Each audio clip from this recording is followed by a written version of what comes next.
The hero charges up with insane energy, sword glowing blue and ready to take on whatever comes next. Out of nowhere, 3 giant blue birds swoop in. Our hero grips the sword tight, preparing for a huge showdown as the power crackles all around him. With a massive shout, he unleashes his attack, slicing through the monsters in an explosion of blue light. The hero's blade is dripping, and the onlookers are absolutely stunned, calling him amazing like he just speedrun real life. People are whispering about the swift rookie, realizing this guy might just be overpowered for their world. Suddenly, the hero senses something weird. His face tense as an ominous energy builds up. Purple flames begin swirling around his arm and he's freaking out, realizing something is going very wrong. Looking at his hand in total panic, the hero thinks, why? As the sinister power keeps growing. A brutal game message pops up. He's lost a level because of some mystery skill. Even the hero can't avoid the nerf hammer. No matter how hard I train, my experience bar refuses to move, like my charm level at prom. My power isn't going up, it's dropping lower and lower. Why does this keep happening to me? At level 50, most people unlock a crazy strong skill that totally changes the game. Even a total rookie with the right sword skill can swing like a pro if they hit level 50. If you land a magic skill instead, suddenly you're throwing epic spells around like it's nothing. I fought for every single experience point, determined to hit that all-important level 50 milestone. But the moment I leveled up, instead of a cool skill, I got something called level down. Yep, you heard me. A wild cave fight erupts, shouting, cracking, and chaos as desperation fills the air. One fighter, battered and cornered, begs Gazaria to stop, but the blows just keep coming. Gazaria's not having it, demanding respect, fists flying, and looking angrier than a gamer with lag. Shun chokes and gets attacked while 2 guys mock the swift rookie for talking back to their boss. Did someone order betrayal with extra drama? Shun Bright is down to level 1. His wounds tell the story. What a complete fool, someone sneers. His only skill left, level down. 5 years ago, Shun was a prodigy, the swift rookie, blowing up thanks to his insane progress. Life was good and his friends cheered him on. But here's the catch. Shun's special skill makes him lose levels, not gain them, every time he battles. Talk about unlucky superpowers. Level down keeps making Shun weaker and weaker, turning his once amazing gift into a total curse. Eventually, Shun drops down to the strength of an ordinary person, surrounded by the wreckage of his dreams. His teammates all abandoned him as soon as things went south. Loyal squad, right? Everyone vanished, looking at Shun as dead weight, and some even started seeing him as their new target. Shun's face is smeared with blood and shock. He can hardly believe what his life has become. The main bully behind it all is Gazaria, the ringleader with a punch that could probably knock the Wi-Fi out. Shin is struggling, refusing to accept the way things are right now. Inspired by his heroic father, Shin just wants to help others and make a difference. With pure determination, Shin travels everywhere, rescuing people and searching for hope. A young boy and his sister thank Shin, showing how much he means to those he saves. And yet, Shin suddenly finds himself attacked by a mysterious force out of nowhere. Gazaria grabs Shin, taunting him about the glory days when he was called the Swift Rookie. Gazaria, level 66 monster summoner, just admitted he's hated Shin for a long time, which is probably not healthy. Gazaria mocks Shin, saying it hurts being outdone by someone your own age, and blames Shin for not training enough. Gazaria explodes in anger, shouting at Shin to never talk back and putting him on the defensive. Bruised and bleeding, Shin stares fiercely, refusing to back down from Gazaria's challenge. Ash is furious and clutching his fist, hating what's happening and demanding answers from his rival with pure intensity. The wounded hero's hand starts glowing. He's about to unleash a powerful move, threatening to end his enemy right here. Magical symbols swirl as he summons beastly wolves made of purple energy. This spell would make even Harry Potter jealous. The hero faces down the massive wolves, realizing he's in real danger and questioning if he can even handle what's coming. The rival smirks, admitting he can't do the dirty work himself, but is clearly loving every second of this spectacle. With a sinister grin, the rival laughs that the hero probably can't beat a bloodwolf in his current state. Our hero warns, if this fight gets out of hand, other adventurers might get caught up too, hoping someone listens. The rival charges in and lands a brutal hit, cutting off the hero mid-warning and showing zero mercy. Turning to the crowd, the rival threatens everyone, making sure nobody dares to reveal what just happened here. As the hero struggles on the ground, rumors swirl about a rookie in the dungeon. Guess the villain's curiosity just got piqued. The villain with the crazy haircut taunts, telling our rookie hero he can't run away this time. Shun Bright, our main guy, is cornered and bloodied but still fires back about monsters being summoned for him. Shun faces down glowing purple wolves, and they are not here to play fetch. He whips out some digital power, sweat on his face, desperately trying to come up with a plan. Shun's status pops on screen, level 1. Fighting now will just get him even weaker. He braces himself, dodging the monsters, knowing he has to avoid every hit if he wants to survive. A pack of wolves and goblins appear, and they look like they skipped breakfast. Bad news for Shun. Hiding behind a wall, Shun spots even more monsters. Guess the villain went full all-you-can-eat buffet mode for him. Shun calls out how twisted this villain is. Why not just summon one big monster instead of a whole zoo? Suddenly, Shun hears a terrified scream in the distance and his eyes go wide. Someone else is in trouble. Out of nowhere, a guy hears a scream and spots a girl surrounded by mysterious purple monsters. The sword-wielding girl is completely outnumbered, freaking out and asking why there are so many monsters. Our hero is panicking, realizing the situation just went from bad to way worse. He checks his stats, realizing he's only level 1, and doubts if he can even survive this fight. He admits he's got no shot at winning, and every second he fights just makes him weaker. Instead of charging in, the guy considers just hiding and hoping someone else comes to save her. The girl faces off against a glowing monster, determined, but she's clearly outmatched. He tries to convince himself, I'm not wrong, but his feet start to move anyway. Against all odds, he rushes in to shield the girl, looking like he just remembered his anime protagonist contract. He lands a massive attack on the monster, turning the tide and making even the wolves reconsider their life choices. Out of nowhere, a terrifying blood wolf attacks. This monster is way too strong for a level 1 newbie, but our hero's not scared. He's confident because he's crushed monsters before. This blood wolf is about to meet the final boss of beginners. The hero jumps in, telling his armored friend to run for it. He's determined to protect everyone, even the guy who took his last donut. The hero charges his sword with blue energy as the girl thanks him, but he's too focused to blush right now. The blood wolf roars with pure rage. You can almost smell the morning breath from here. The hero grips his sword, eyes locked in. This could be the swing that decides everything, like a video game boss fight in real life. He spots the monster's weak point, its belly. If he lands one precise hit, he might just deal some real damage. The hero risks it all, launching forward and aiming directly for that weak spot. The fate of the party is on his shoulders. With a flurry of attacks and glowing blue energy, the hero gives it everything he's got. Someone's about to need a bigger lint roller. The blonde girl watches in shock and awe, wondering if this hero actually read all those How to Slay Monsters guides online. Our hero faces a giant wolf, thinking if he can win, he can save the girl hiding nearby. Suddenly, he gains experience points, but then gets hit with a penalty. His level drops by 2. The system glitches out and shows him hitting level 0. Not exactly a high score. He stares at the screen, totally confused by what just happened to his progress. The whole thing slams to a halt with a giant red error, like his game just crashed. Grabbing his chest, the main guy panics as something's seriously wrong with his body. The system loses it, hitting him with a crazy error saying, your level has become -1. The hero's in shock, sweating and shaking, wondering how he got a negative level. A level only my grades ever saw. Surrounded by red error messages, he struggles to stand, completely overwhelmed by the chaos. As he collapses, the girl he wanted to save looks on in shock, realizing all he wanted was to protect her. Our hero wanted to get stronger and help others, inspired by his father's legacy. But now, he's questioning why he ended up with such a terrible skill. He mutters, no, as doubt creeps in, hand covering his face. Why is he even thinking of giving up? His dad would never quit over this. With grit, he snarls, no, doubt isn't going to win today. Shadows swirl as he remembers. He's already made up his mind to keep fighting. He vows to help those in need until he absolutely can't fight anymore. Why should he care about this trash skill? It's time to flip the script. He charges into danger, not caring if his level drops lower than his popularity in middle school. Purple lightning crackles as he faces down giant wolves, ready to battle for what really matters. With eyes burning red, Shun clenches his sword and vows to protect the girl, no matter what it takes. Floating words appear, praising his powerful sense of justice, saying it's what makes everyone fear him. Shun looks confused, as if he suddenly heard someone talking directly inside his head.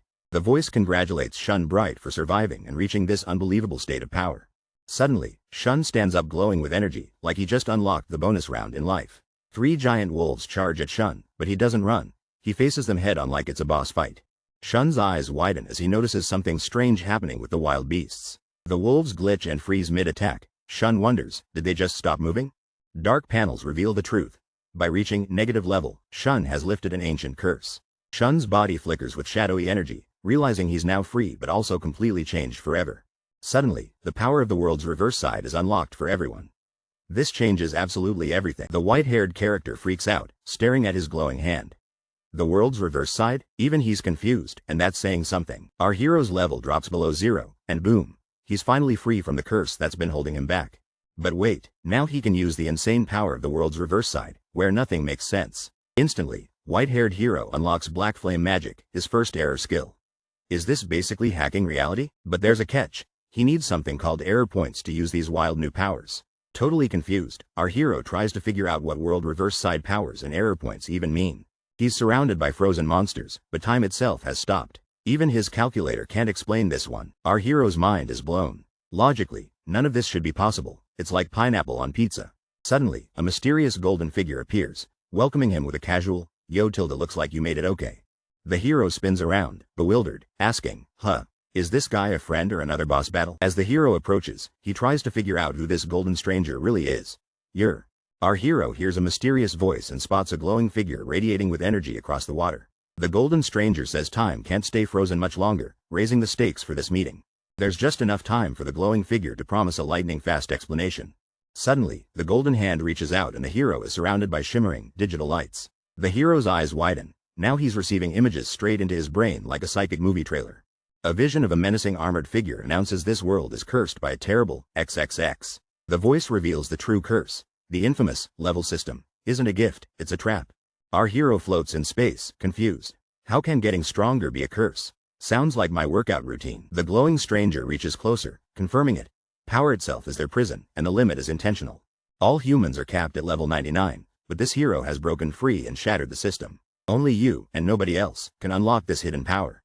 The room is glowing with energy and mystery. Our hero is told about a power that literally breaks all the rules of the universe. Eyes wide, he questions what power outside constraints even means. His brain is officially in confusion mode. Suddenly, a mysterious figure tells him time's up, while magic symbols swirl everywhere. He's pulled toward the robed figure and shouts, "Hey, what is happening here?" The figure leans in, grinning, and commands him to listen closely, or risk forgetting everything. The secret. The weaker he gets, the more power from another world he absorbs. Sounds like a reverse gym membership. If he follows the plan, he'll eventually regain all his memories, no therapist needed. Magic words explode around our hero, launching him wildly as his epic quest begins. Out of nowhere, a terrifying, giant monster appears, purple fur, fangs, and glowing red eyes. Our hero spins around, shocked as time suddenly snaps back to normal, and he's got that, "oh no," face all over him. He barely dodges as a massive, glowing purple wolf lunges at him, swiping its claws like it wants a hug, just way more intense. The hero's hands start shaking, realizing that panicking won't solve anything, especially with a giant monster breathing down his neck.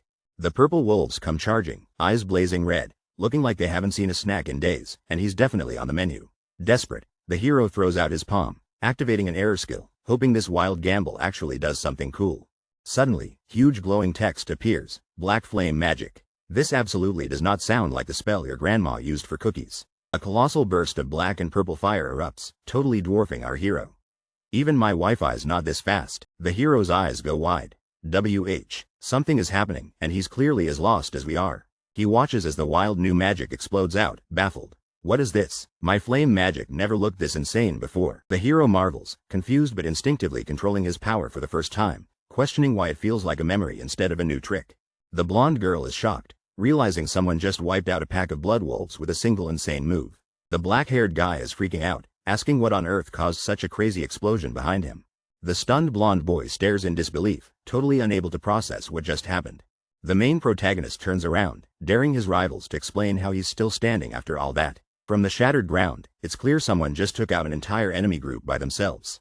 The blonde girl is exasperated, confirming for the millionth time that yes, it really happened. Another guy points accusingly, recognizing the hero as the famous Swift rookie everyone's been talking about.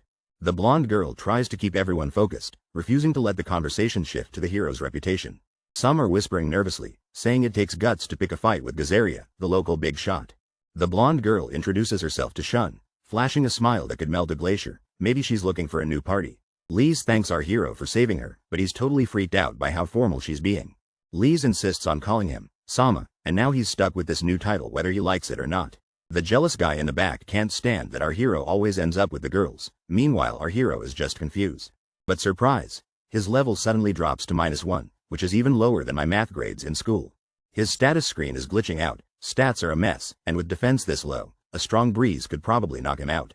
At least he's got a mysterious skill, Black Flame Magic, even if it's firing off more errors than my old laptop. He remembers the crazy powerful magic from before. It was on a whole different level than anything he's ever seen. Normally, using magic that strong would take years of training, but our hero pulled it off without even breaking a sweat. Lise is still trying to process everything, looking as happy as a kid who just found out it's pizza night. Our hero might not understand what's happening, but he's ready to keep going, no matter how weird things get. A hero stands glowing with power, hoping he can finally become as strong as his father with this new strength. Two friends are caught off guard as strange noises shake the ground, making them stare in disbelief. Shock hits the group. One guy gasps, "What?" This presence, as tension fills the air. Suddenly, everyone freezes, shadows stretching before them as a giant beast approaches from the darkness. An enormous, glowing dragon appears, Filling the cave with a chilling aura, Void Dragon Demiurgeos has arrived. The group panics, blaming Gazaria, but he shouts back, "There's no way I could summon something like that." The dragon roars, and someone realizes it's not a summoned monster. Then what in the... It's not from the App Store, that's for sure. Fear takes over as the group backs away. What is it? One of them shouts, shaking. Staring at the creature, the main guy yells, "What the hell is this thing?" With terror in his eyes, the hero stands off against the monstrous void dragon, lightning flashing as the ultimate showdown begins. The bandaged hero grabs his head as dark energy surges, unlocking a memory that shakes his very soul. Suddenly, a massive, blue dragon bursts into his thoughts, looking super familiar and not friendly at all. He remembers a mysterious person's words. Has he forgotten something important, or did he just misplace his keys again? The dragon erupts into reality, electricity crackling, as the squad stands face to face with this legendary beast. Out of nowhere, a glowing wolf leaps up next to the hero, eyes glowing blue and looking like it skipped obedience school. The hero's mind races. This wolf is actually regenerating, even though it should be totally down for the count. Two students freeze under the dragon's glare, one whispering, "This can't get any worse, right?" Spoiler. It totally can. The dragon charges up a blue blast, eyes burning with power, like it's about to drop the world's worst mixtape. One teammate throws up a shining magic circle, desperate to block the incoming attack. Talk about last-minute clutch moves. The hero shouts at his friend, "Idiot, what are you doing? Run." Because even in this world, common sense isn't so common. A wave of blue energy crashes down on a student, who screams in pain, totally overwhelmed by the attack. The student tries to fight it, but his hands spark and his face is twisted with panic. He's seriously outmatched. He's thrown back, confusion all over his face as another student realizes that this is exactly what they feared. A massive blue dragon looms, its power warping reality itself. This monster can control its enemies' minds and memories. With a desperate shout, a girl tells Shun to run while she stands her ground, sword drawn and nerves of steel. The girl steps forward, determined, and reminds Shun that he once saved her. Now she's repaying the favor. Shun warns her it's too dangerous, but both of them stare down the dragon, knowing something is way off about it. The dragon's eyes glow bright as it unleashes a strange power. Nobody's ever heard of time manipulation like this before. The dragon opens its jaws and charges a blinding ball of energy, ready to obliterate anything in its way. The girl stands alone, sword raised, as a beam of blue light shoots toward her. Talk about a light show no one wants tickets for. The girl is struggling, wincing as a mysterious blue energy wraps around her. Something is seriously going wrong. The guy drops to one knee, pain clearly written on his face, but he's not giving up yet. He charges forward, shouting to himself that it's all or nothing. He's ready to risk it all for this one shot. The silver-haired girl is shocked by the magic, her eyes wide, as energy streaks across the battlefield. Someone yells, "Shun." Panic is in the air and everyone's thinking the same thing. This could be the end. With a burst of blue power, Shun screams, unleashing everything at once. He looks like a human thunderstorm. Glowing energy courses through their hand, the power surging so much, you'd think they're about to Wi-Fi the universe. Shun braces himself, yelling, "Hold on. Endure it." The energy is pushing him to his absolute limit. The girl reaches out, desperate and terrified, her voice lost in the chaos that's swallowing everything. A shadowy power engulfs Shun, as he remembers something haunting from his past. Will his memories save him or destroy him? A mysterious hand clenches tightly, sparks flying, while they whisper, if it's correct, the tension is off the charts. Suddenly, everything glitches out and a giant red error flashes across the scene, like when you try to log in at 2 a.m. Alerts start screaming. Power transcending the laws of nature detected, and errors cover the whole screen. Things are breaking and nobody can stop it now. In the chaos, a figure emerges with a wicked smile, purple energy swirling around. Clearly, hair dye isn't their only superpower. The system activates an insane defense mode, blocking every attack and unleashing wild energy everywhere in the room. Our main character is surrounded by intense purple energy, healing every single injury in seconds. With a determined glare, he braces himself, looking ready to take on absolutely anything. Shun powers up and realizes he's now way stronger than ever before, just like the mysterious guy promised. Suddenly, a giant dragon materializes before Shun and his friend, and they are both completely blown away. The girl's jaw drops, and she questions if Shun might actually be a legendary, is he secretly a Pokemon card? Shun faces the dragon head-on, shocked as its massive blue scales fill his entire vision. The dragon roars, threatening to eat Shun like he's the world's most dramatic midnight snack. The dragon dives straight at Shun, creating energy waves that shake the whole battlefield like an earthquake. Shun charges up his purple aura and tells himself it's no use running. He's standing his ground, no matter what. The hero shouts error skill. Activate. As a massive black flame dragon materializes, lighting up the entire battlefield with its power. The dragon unleashes a burst of energy, its flaming eyes fixed on the enemy as chaos erupts around them. Our hero faces the dragon head-on, blade drawn and surrounded by crackling purple energy, ready for an epic duel. The dragon lunges, razor-sharp claws extended, putting the hero's reflexes to the ultimate test. Dodging claws by an inch, the hero slides under the beast's attack and glares upward, determined not to lose today. Memories flash through the hero's mind mid-battle, jumbled and fuzzy, but holding clues to defeating the dragon. Clenching his fist, the hero realizes there's more to the error skill, maybe even a hidden trick the dragon won't see coming. Power surges through his body as dark flames wrap his arm, and he grins, thinking, maybe I should have read the user manual. He calls out, "Style. Primordial secret sword." A final, epic move backlit by the dragon's menacing glare. Purple flames explode everywhere and the words appear. Flame deity, Kagetsuchi. This is either going to be awesome, or burn his eyebrows off. Shun is surrounded by blazing purple energy, sword drawn, ready to unleash his most powerful skill yet. Things are about to go wild. That energy explodes, filling the sky and making everyone in the town look like background characters at a fireworks show. Shun suddenly gets a massive experience boost, but his level drops below 0. He's unlocked a mysterious error skill. He's shocked. Another unique skill? Shun has no clue what this new power even does, but he's hyped for surprises. Shun realizes dropping to negative levels unlocked a whole new layer of power. Who knew failing could be so overpowered? Meanwhile, the townsfolk stop as a pink light blazes across the sky. You'd think they just saw an alien invasion. Shun walks through town with a blonde girl trailing behind, just another day after breaking the laws of reality. Confused, Shun wonders why Lisi is following him. He thought only paparazzi acted this mysterious. Lisi lights up and shouts, "Yes. It is very simple. Looks like she's got an answer, but is it going to make sense?" She declares she's here because of Shun, leaving him baffled. Honestly, with all these powers, deciphering girls might be his hardest quest.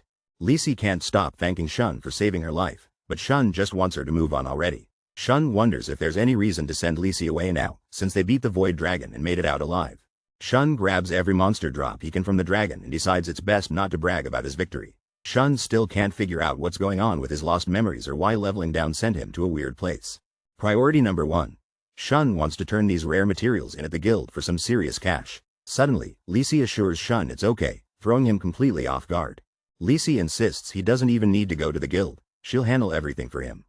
Shun nearly faints in confusion. Shun overhears rumors in the city. Apparently, a dragon appeared and its power was totally off the charts. Shun realizes he's made a mistake by being too flashy. Now rumors are spreading faster than spoilers on release day. Shun apologizes to Lisi about what happened in the dungeon, but let's be honest, he's probably just sorry about all the paperwork. The blonde girl promises to keep the main character's secret, flashing a playful smile and swearing total silence. The black-haired guy is stunned, completely speechless, trying to process what just happened in front of him.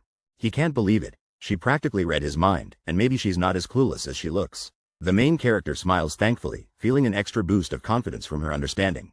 The setting shifts to a glowing sunset outside a building, perfect lighting for an epic twist, or just an awkward dinner. Our duo strides into a busy hall, the black-haired guy nervously announcing themselves to the crowd. Whispers fly everywhere. People are gossiping about the swift rookie and all his embarrassing moments.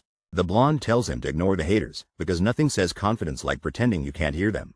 He thinks about keeping his secret extra tight, because having 2 skills is more controversial than pineapple on pizza. At the counter, the main character trades loot for cash. Even the clerk is surprised by his stash of Bloodwolf materials.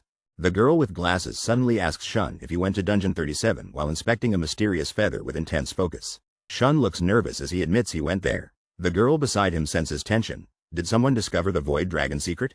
The girl explains a dangerous monster was reported nearby and Gazaria-san hasn't returned. These scales could make awesome weapons. She's relieved Shun is safe, even if he's pretending to laugh it off and seriously awkward about it. A creepy purple message appears out of nowhere. "Now, just you wait a moment. Hope that's not a spam call." Shun and his friend freeze, startled by purple energy swirling into the room, both wide-eyed and on alert. 2 adventurers look around, confused by the mysterious voice and dark purple sparkles materializing in the building. Suddenly, a huge purple magic circle appears on the ceiling, dazzling everyone and casting an eerie glow over the room. More people notice the glowing circle, looking absolutely freaked out as the purple light gets even brighter.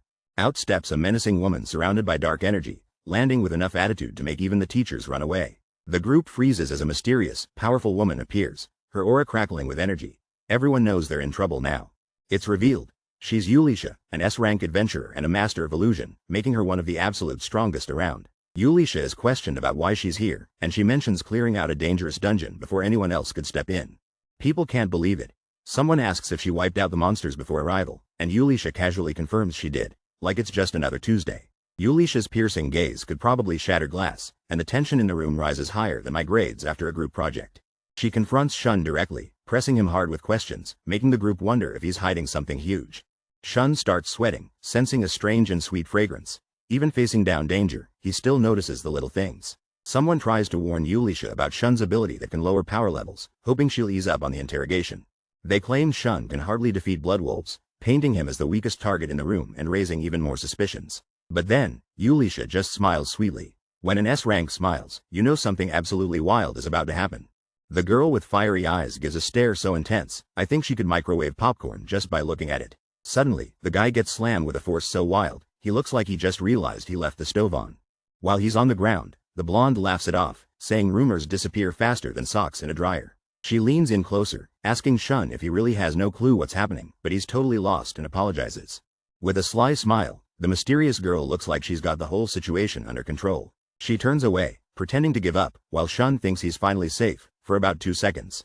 But then she stomps her heel down so hard, it's like she's squashing his hopes and dreams too. Instantly, she launches forward, her energy exploding as she charges straight at him with pure determination. Shun throws up his arm, completely shocked, asking why everything went from chill to chaos so fast.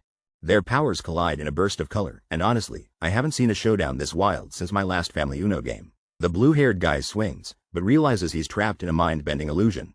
Things just got insanely confusing for our hero. Desperate to escape, our hero dodges a glowing attack, thinking, this is bad. I mean, he could have just called in sick. Suddenly, the hooded villain unleashes black flame magic, dark fire swirling everywhere, turning up the battle intensity to max. The mysterious woman, armed with a dagger, smirks confidently, taunting, you've got quite the illusion skill, don't you? Swords and purple lightning clash in the ultimate face-off. Both fighters locked in, no one backing down, sparks literally flying. She corners him, warning, it's useless against my illusions. Honestly, her magic is trickier than figuring out IKEA instructions. Staring him down, she demands, why are you trying so hard to hide it? Now, tell me, won't you? The hero hesitates, sweat dripping, and nervously stammers, that's because secrets are about to explode. Suddenly, she flashes a grin, claiming, believe it or not, I'm an ally of justice. Wait, what? Plot twist mutt? She reveals her true mission, to track the monster mastermind, and warns, if you're with them, we've got a problem. The mysterious woman grins, saying she'll finish things in a flash, just like what happened to the last guy. Our main hero spots the strange skull and realizes it's the same one as before. This can't be good. With a crowd watching, the hero wishes he could just blend in, but that's impossible now. He's got no choice. The power surges and he unleashes his second error skill for all to see. The woman's eyes go wide. Looks like she wasn't ready for this plot twist. Should have brought popcorn. The hero's surrounded by intense energy, yelling, activate, as the real battle is just getting started. In front of the whole class, our main guy tries his best to blend in, but that's really not his style. With determination in his eyes, he finally decides, guess I have no choice, and goes full anime protagonist mode. Unleashing his second error skill, a burst of dark energy starts swirling, instantly raising the intensity. The opponent, a fierce blonde fighter, locks eyes with him as the power fills the air. Law of attack, he shouts, surrounded by purple lightning, facing off with the sword-wielding challenger. Main guy roars, unleashing absolute energy, and honestly, probably just scared his dentist. His opponent looks shocked. She wasn't ready for this spike in power and it shows on her face. The two battle it out, energy clashing with every swing, the room lighting up with purple flashes. She stares, amazed, realizing he was holding back all this insane power until now. Our hero stands tall, energy swirling around him, saying, didn't look like it to me.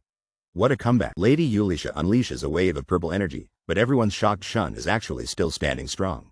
Lady Yulisha looks totally confident, but her friends are definitely here for the drama. Popcorn face is activated. Shun stares down Lady Yulisha, his eyes serious, and someone whispers, is that actually Shun Bright? Shun activates his second error skill, Law of Attack, and the power starts swirling like crazy around him. He realizes his error skill is boosting his attack power, and his expression says, whoa, this is actually working. Shun checks his floating status window. Yep, it's the same system as before, but now it's cooler and bluer. His window flashes stats. Attack power 210, magic defense 13, and he's basically 10 times stronger than before. Shun's confused because attack power doesn't change unless you level up, so is he secretly a video game character? Lady Yulisha smiles slyly, finger to her lips, like she's about to drop a magical plot twist on Shun. Suddenly, a surge of magic bursts up, and Shun's eyes widen. He's caught off guard and has no idea what's coming next. A massive explosion erupts, catching the attention of a shocked warrior as something huge crashes down in front of him. Armed with only a sword, the main character freezes as horned monsters charge, ready to smash everything in sight. The hero dives into chaos, desperately pulling another survivor out of the fire as panicked screams fill the burning battlefield. Demonic creatures close in, and the swordsman glances back, calculating his next move while things go from bad to worse. Our main guy isn't fooled for a second. He knows this wild mess is just an illusion, but who's behind it? Among the chaos, a mysterious girl appears with glowing eyes, locking onto him with a knowing look. She coolly observes, saying, "I see," like she's the world's most dramatic fortune teller at a monster rave. Watching from the flames, she admires how calm the swordsman is, thinking he's not just strong, but smart too. The main character stands tall, noting if he's this calm in chaos, there's no way he's a spy for the enemy. Suddenly, the mysterious girl drops her disguise, now surrounded by dark energy, revealing herself as the magic puppet master. The mysterious girl steps out of the shadows, confronting the black-haired guy with intense energy swirling around them both. Our black-haired hero tries to play it cool but struggles to explain his intentions in this high-pressure situation. With a sly grin, the blonde woman immediately sees through his excuses and calls him out. She leans in with a confident smile, praising him for keeping up with her challenge, making the air even more tense. The black-haired guy awkwardly thanks her, unsure if he just passed a test or narrowly escaped disaster. He looks more stressed than he waiting for pizza delivery. Suddenly, a wave of magic rushes into the room, catching another student totally off guard. The hero tosses a magical fix to a student on the floor, allowing him to speak again, restoring just a little bit of dignity. The blonde woman flashes a cheeky smile, apologizing to the hero about getting too intense during their encounter. She reveals her secret. She just can't resist teasing the weaker guys, finding it way too much fun. Another scared student recoils in terror, realizing he is absolutely not ready for this level of school drama. Two mysterious figures enter, locking eyes with Shun and a blonde girl in a grand hall full of anticipation. The blonde girl leans close, telling Shun she'll do something nice to make up for earlier. Things are about to get interesting. She flashes a warm, reassuring smile, promising Shun she won't do anything bad. Yeah, totally believable. Suddenly, a dramatic confession explodes. "Lady Yulisha, I love you." Wow, things escalated quicker than a speedrun. A crowd erupts, fans begging Lady Yulisha for just 3 seconds of attention, desperately hoping to be chosen. Lady Yulisha lounges like a queen as a lineup forms. Shun's caught in the chaos, wondering if he signed up for this. The line stretches all the way across the dining hall. Lady Yulisha's got more fans than a YouTuber hitting 10 million subs. One guy bows so intensely, he nearly invents a new yoga pose. Lady Yulisha jokes he might have a shot in 10 years. Shun finally asks, "What's going on?" Yulisha shrugs it off. Apparently, it's just her over-enthusiastic fan club. Yulisha says she doesn't care about those guys, focusing only on Shun. She's got something serious, or chaotic, in mind. The mysterious girl suddenly asks the main guy to go out with her, leaving everyone completely shocked. The entire room erupts in confusion, with people shouting and staring at the guy in disbelief. His blonde friend jumps in, freaking out and calling the move practically a crime of public indecency. The girl laughs it off and admits she was kidding, saying it's not what everyone thinks. She gets serious and reveals she wants the guy to join the elite organization, Levantine. The main guy and his friend are stunned, processing her unexpected invitation. He tries to act like he understands, but his friend quickly points out that her explanation makes zero sense. We see a shining crest of Levantine, an organization for the kingdom's top adventurers. Levantine is revealed as the ultimate guild, filled only with S-rank, elite adventurers. And lately, even unmeasurable beings like the Void Dragon have appeared, so danger levels are basically over 9,000. Out of nowhere, terrifying blue dragons called error monsters start invading, and everyone's freaking out. These error monsters are so powerful, just one can wipe out entire towns like my last attempt at cooking. To stop the chaos, the epic organization called Levantine is formed to tackle these monsters head-on. Our main guy finds out his level dropped, making him the lowest rank possible, and he's clearly about to lose it. This confident woman reminds him he totally defeated a dragon once, so why is he stressing now? She explains that they're facing threats like monsters and S-rank adventurers, and she wants to recruit anyone with potential. The guy nervously tries to process her sudden offer, clearly not ready for life-changing decisions before breakfast. He points out she's recruiting him in front of a crowd, but she just laughs it off like an ice cream on a sunny day. The other adventurers look on, jealous, because joining Levantine is basically the ultimate flex in this world. She sweetens the deal, hinting he'll get revenge on everyone who ever looked down on him. Talk about a glow-up opportunity. Shun watches as someone else gets noticed by Levantine and mutters about being left out of the spotlight. A mysterious figure talks about how only strong people earn the recognition they deserve, and that's just how life works. Shun reflects honestly. He was happy for others, but deep down, something still bothered him. Suddenly, light bursts through a doorway as Shun reaches out, begging his papa not to leave him behind. Shun's father gently apologizes, placing a hand on his son's head, without asking for forgiveness. Still walking out, his father promises, "I'll return someday, but be a good boy until then." Young Shun cries out, sprinting after his papa, wanting to become an adventurer together. As his father disappears in blinding light, Shun vows that he'll definitely find him one day. Shun shouts to the sky, making the most dramatic childhood promise ever, "I swear I will." Not even Batman was this determined. Back in the present, Shun stands tall, ready to face whatever challenge comes next, determination in his eyes. The blonde woman grabs the hero's arm and asks, "Shall we go?" He looks shocked, like he just hit the anime jackpot. She's all smiles, leading the hero forward, talking about meeting the organization's leader. The guys in the background wish they were him. The hero pulls away, nervously apologizing, saying, "I appreciate the offer, but..." Awkward escape attempt, level, expert. He hesitates, sweat dropping. "I just can't accept your invitation," but something weird starts happening with purple sparkles. Suddenly, he's surrounded by purple mist, dizzy from a sweet scent. This looks less like perfume and more like a trap. A mysterious, dark voice taunts him, "So, you're refusing, huh?" The real boss fight music just started. Now, the hero is trapped in the woman's glowing purple grasp. If hugs gave express points, he'd be max level by now. The woman smirks, holding him even tighter. "Maybe I'll just have to take you with me. Somebody call HR. This is getting wild." Shun is hit by a strange purple energy, his head spinning and vision blurring as he tries to fight off the effects. He wonders if someone is using an illusion skill on him, making everything feel unreal and confusing.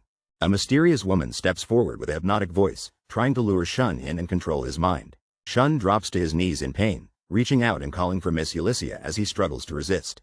Through sheer willpower, Shun manages to pull himself together, refusing the tempting invitation from the woman. The woman looks shocked, realizing Shun actually broke free from her illusion skill all by himself.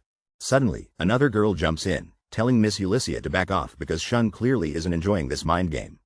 Third wheels be like. Shun stands up next to the blushing girl, both relieved and awkward after everything that just happened. Miss Ulysses changes the topic, bringing up their fight with error monsters and asking about the sudden appearance of the Void Dragon. Shun admits she's right, the mystery of the Void Dragon's arrival still hasn't been solved. Out of nowhere, the Void Dragon shows up and nobody sensed it coming. Talk about a surprise guest at the party. The guy in black looks lost in thought while a blonde warrior stares at him, waiting for answers. Investigations predict an error monster will appear here, and both characters are suddenly looking very tense. The blonde warrior hopes for more clues, clearly not impressed with the detective work so far. Our main guy realizes she's on edge because she wants to hunt down error monsters herself. Suddenly, the attention shifts to two mysterious figures arriving at the entrance, backlit dramatically. It's Gazaria's entourage. Good news, they actually survived out there. Before they can celebrate, chaos erupts and someone screams as disaster crashes through the scene. Flaming monsters burst into the hall, and panic spreads like my old report card at parent-teacher night. Swords drawn, they brace themselves as massive enemy golems stomp in for a full-out attack.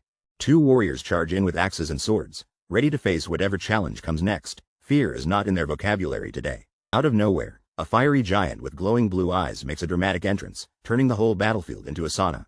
The flaming golem towers over them, and the group is frozen, realizing they might be in over their heads right now. The giant strikes down, sending one fighter flying. "Guys, remind me to never upset a monster with glowing eyes." The golem's face sparks with power, blue energy crackling as it prepares for the next attack, looking totally unstoppable. Suddenly, the golem splits into multiple forms, moving with wild speed. The heroes are totally thrown off their game. One hero crashes hard, the impact shaking the ground. Turns out, gravity's biggest fan is a giant rock monster. In a whirlwind of frustration, two girls and a guy look on as their friend gets slammed. Teamwork definitely needed here. The main hero watches in shock, realizing the golem might be teleporting. Who knew stone giants subscribed to Wi-Fi? The blonde girl pulls out a glowing crystal with resolve, surprising everyone. She's got a trick up her sleeve, and the tide might turn. The leap golem resets its status, looking more powerful than ever, and no one knows its level. This is getting intense. The blonde girl realizes the golem's level isn't showing and braces herself, knowing round 2 is about to kick off. Suddenly, a mysterious woman reveals monsters are invading. This time, there's way too many to count. Our mysterious villain powers up, swirling with dangerous energy and ready for battle. With a flash, the villain makes shadowy clones, and things are escalating faster than my subscriber count.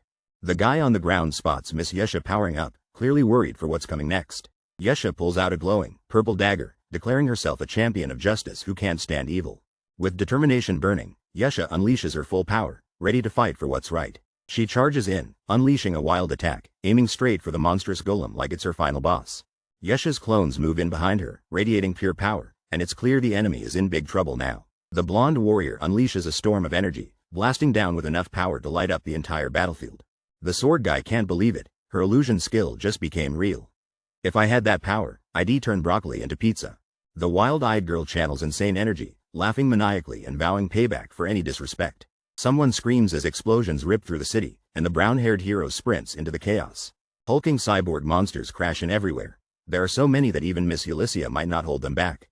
The hero tells Lisi to guide everyone to safety. He's charging in anyway, even if it means risking it all. He dashes forward, determined to keep pushing through the non-stop battles, no time to catch his breath.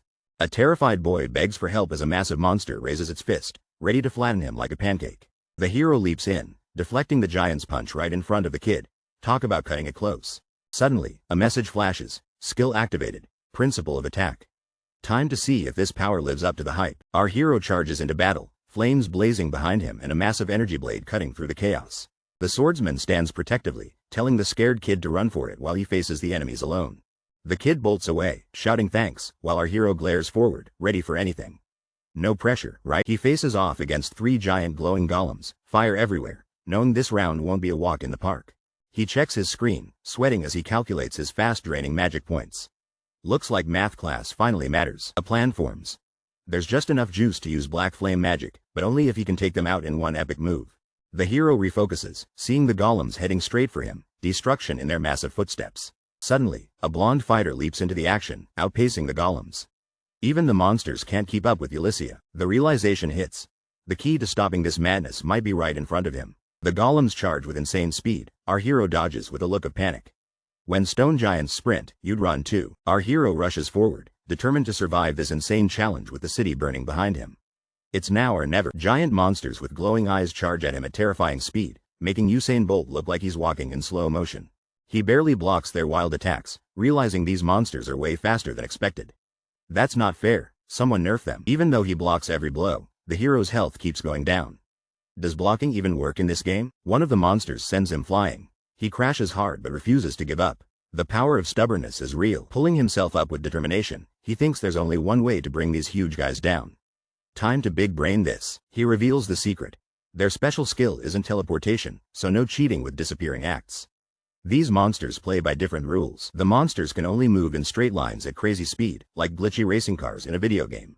Once they're set up in this formation, he just needs the perfect moment. Who knew monster choreography was a thing? The hero faces down the glowing giants lined up in a row. It's like bowling, just with monsters instead of pins. The hero unleashes his ultimate move, and suddenly air skill activated. Black flame magic appears right in his palm. Our hero charges up a ridiculous power, reaching toward a massive energy blast straight from the sky like he's playing a game of cosmic dodgeball. 2 bystanders, a woman and a boy, stare wide-eyed in shock, probably rethinking every life decision that brought them here. A blonde girl with fierce eyes suddenly notices what's happening, realizing this magic isn't your average sparkle show. The main character stands heroically, sword ready, as a gigantic, mysterious energy figure emerges threateningly behind him. The hero powers up, lightning crackling around him. His determined face makes it clear, he's not here to lose. The villains drop to their knees, trembling as they watch the hero's insane magic. No way, what is that magic? They cry out. The blonde girl walks closer, stunned. She admits it's not just the magic that's amazing, it's everything about this guy. She thinks back and realizes the boy waited for the perfect moment to attack, making sure he could defeat the golems for real. She watches him, convinced. Just as I thought, that boy is no ordinary one. This guy probably forgot to read the instruction manual. Our hero checks a glowing notification with a surprised face. He can't believe what just happened, and neither can we. Our hero just gained experience, but his level dropped and he unlocked a wild new skill called Revenger's Curse. Things are getting weird. He stares at the strange message, totally confused. Revenger's Curse? What is that supposed to even do? The system reveals the truth. His new skill bounces damage right back at any attacker. It's like instant karmic justice. Our hero realizes the curse he's been trying to remove has progressed further than ever before, and now he's super careful. A mysterious figure's words echo in his mind. Did someone warn him this would happen, or is it just his active imagination? He looks shocked but can't help grinning. He just gained yet another unknown skill. At this point, he needs a skill for keeping track of his skills. Suddenly, a kid calls out, "Big brother." Maybe he thinks heroes come with frequent flyer miles. The grateful kid smiles and thanks our hero for saving him, like he's just met the world's coolest superhero. Hero stares back, pure surprise and pride in his eyes. That thank you might be more legendary than his new curse. Laughing it off, the hero says he's just glad he could help. Nothing like a side quest reward of wholesome feelings at midnight. It's a dramatic night in the city, with the full moon shining above the rooftops and excitement building in the air. The mayor wipes his tears and calls out for Lord Shun, struggling to find words through the overwhelming gratitude. The mayor grabs Lord Shun, shouting that he just can't thank him enough while another guy tries to restore some order. With fierce passion, the mayor declares he can't calm down because Shun saved his precious grandchild from danger. Shun gets bombarded with drinks and hospitality, everyone urging him to relax and accept their heartfelt welcome. A blonde woman smirks at Shun, teasing him for being too humble even after saving the day.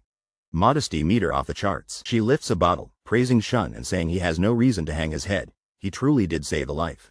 Her friend pounds her mug and cheers, yelling that Shun is absolutely the best, making the party even more hype. The group shouts for more drinks, while Shun laughs off their endless praise. Someone give this guy a modest hero trophy. Meanwhile, a figure in the shadows fumes, glaring at Shun's table and muttering about their damn level down guy. Two angry guys at the table can't believe someone is surrounded by girls, and they're certain he must have cheated somehow.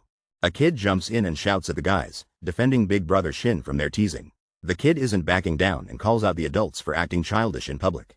The guys are shocked by the comeback, but one tries to lecture the kid, saying he just doesn't get it yet. The kid stands his ground, reminding the adults that badmouthing others is never okay, no matter what.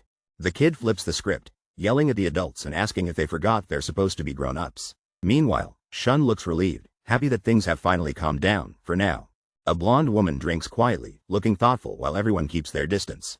The woman breaks the silence, asking Shun if he remembers their mysterious conversation from earlier. She explains to Shun that everything seemed normal until a wild error monster just popped up out of nowhere, like the Wi-Fi at my house.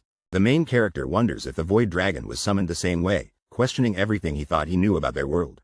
He admits it's been bothering him, confirming that things just aren't adding up lately. Flashback time. He remembers that Gazaria wasn't the one who summoned before. What if there's another secret force out there? He asks Ulyssia about error monsters appearing in this area, desperate to connect all the clues. Ulyssia points out the obvious with a smile. Error monsters always return to their favorite haunting spots. The map reveals those monster hotspots. They keep popping up where they already terrorized people. Talk about persistent pests. Our hero looks deep in thought. He's questioning if all this chaos is a random mess or something more. He suspects it's all intentional. Maybe someone is behind the monster madness, plotting for fun. The lightbulb moment hits. What if everything is happening exactly as someone planned? Suddenly, he stands up and urgently asks Miss Ulyssia to come with him. Did he just solve the ultimate monster mystery? The main hero turns under the starry sky, realizing he might have missed something crucial in this mysterious town. Massive stone pieces and two silhouettes stand in the deserted street, creating suspense like that time I lost my wallet. The two men observe the giant fallen golem, disappointed it's only working at half its original strength. I see, so it's just like the Void Dragon, one man remarks, piecing together the true nature of their enemy. Staring at the broken golems, they guess these creatures need more time to sync with this world before going full power. As they debate, one sighs, thinking their theory makes sense, while danger quietly creeps closer. Suddenly, a blinding flash explodes. Something big just went down, and it's definitely not fireworks. A fierce clash erupts. The main hero blocks a surprise sword attack, his eyes screaming, "Not today, villain." Power surges as the main hero channels dark energy, turning the tables while purple light crackles all around. Sword drawn, the main hero glares at the schemers, calling them out for their not-so-genius evil plan. Did they take evil lessons online? Shun arrives and everyone is shocked, especially since they thought the repelling barrier would keep people out. Something big is definitely about to happen. The blonde woman instantly recognizes the two new guys, remembering they were part of the guild. Looks like things are about to get complicated. The main character realizes those are Gazaria's attendants. This is starting to feel like the worst family reunion ever. They piece together clues, realizing the error monsters aren't a natural phenomenon. Someone out there is orchestrating a whole evil event. Turns out, the same mysterious people were present during both major monster invasions. It's not a coincidence if it happens twice in anime. The true masterminds are revealed. Those sneaky guys with the monster summoning skill are the ones pulling the strings behind everything. All the clues lead straight to these two attendants. The mood is tense, like someone just stole the last slice of pizza. The villains are kind of impressed, surprised the heroes traced all their planned clues. It's not every day you solve an anime conspiracy. The blonde woman is confused. Why would anyone leave clues on purpose? It's like writing your own spoilers in a diary. One attendant laughs it off, but says it's still mean to blame them. Even they're sad about Gazaria. Villain grief group. Anyone? The blonde warrior rockets down with a glowing attack while saying, "You could have said something a little nicer." She swings a massive energy slash and the guy barely dodges, shouting, "Whoa." Smirking, she says, "Oops, my bad. I don't like loud mouths, you see." She menaces closer, promising to shut his filthy mouth, and judging by her vibe, this guy's about to need a mute button. The blonde warrior tells a guy she doesn't like noisy men and threatens to shut his mouth for good. Tension is off the charts. A mysterious voice laughs it off, mocking her for launching a sneak attack out of nowhere. Awkward family dinners must be wild here. The green-haired guy grins, saying his favorite mask got busted during the attack. Things are getting weirdly personal. Blonde warrior checks for damage but he's totally fine, turning their fight into a magical flex showdown. She laughs and calls him out for using strange magic, recognizing him as a kid full of secrets. He's honored to be fighting an S-rank adventurer and tries to charm her, but she's not falling for it. Another guy in a cool coat jumps in, impressed she figured out their identities, and drops a big name, son of Mr. Pharaohs. The new guy freezes, shocked they know his father's name, demanding to know how they found out. The green-haired guy acts coy, about to spill the secret, but is abruptly interrupted by his friend who says, "Carla, that's enough." His friend warns him to stop before he reveals too much, while Carla laughs it off, talking less than him at a silent retreat. A mysterious guy stands in the middle of the street, dark energy swirling around him as he mutters to himself.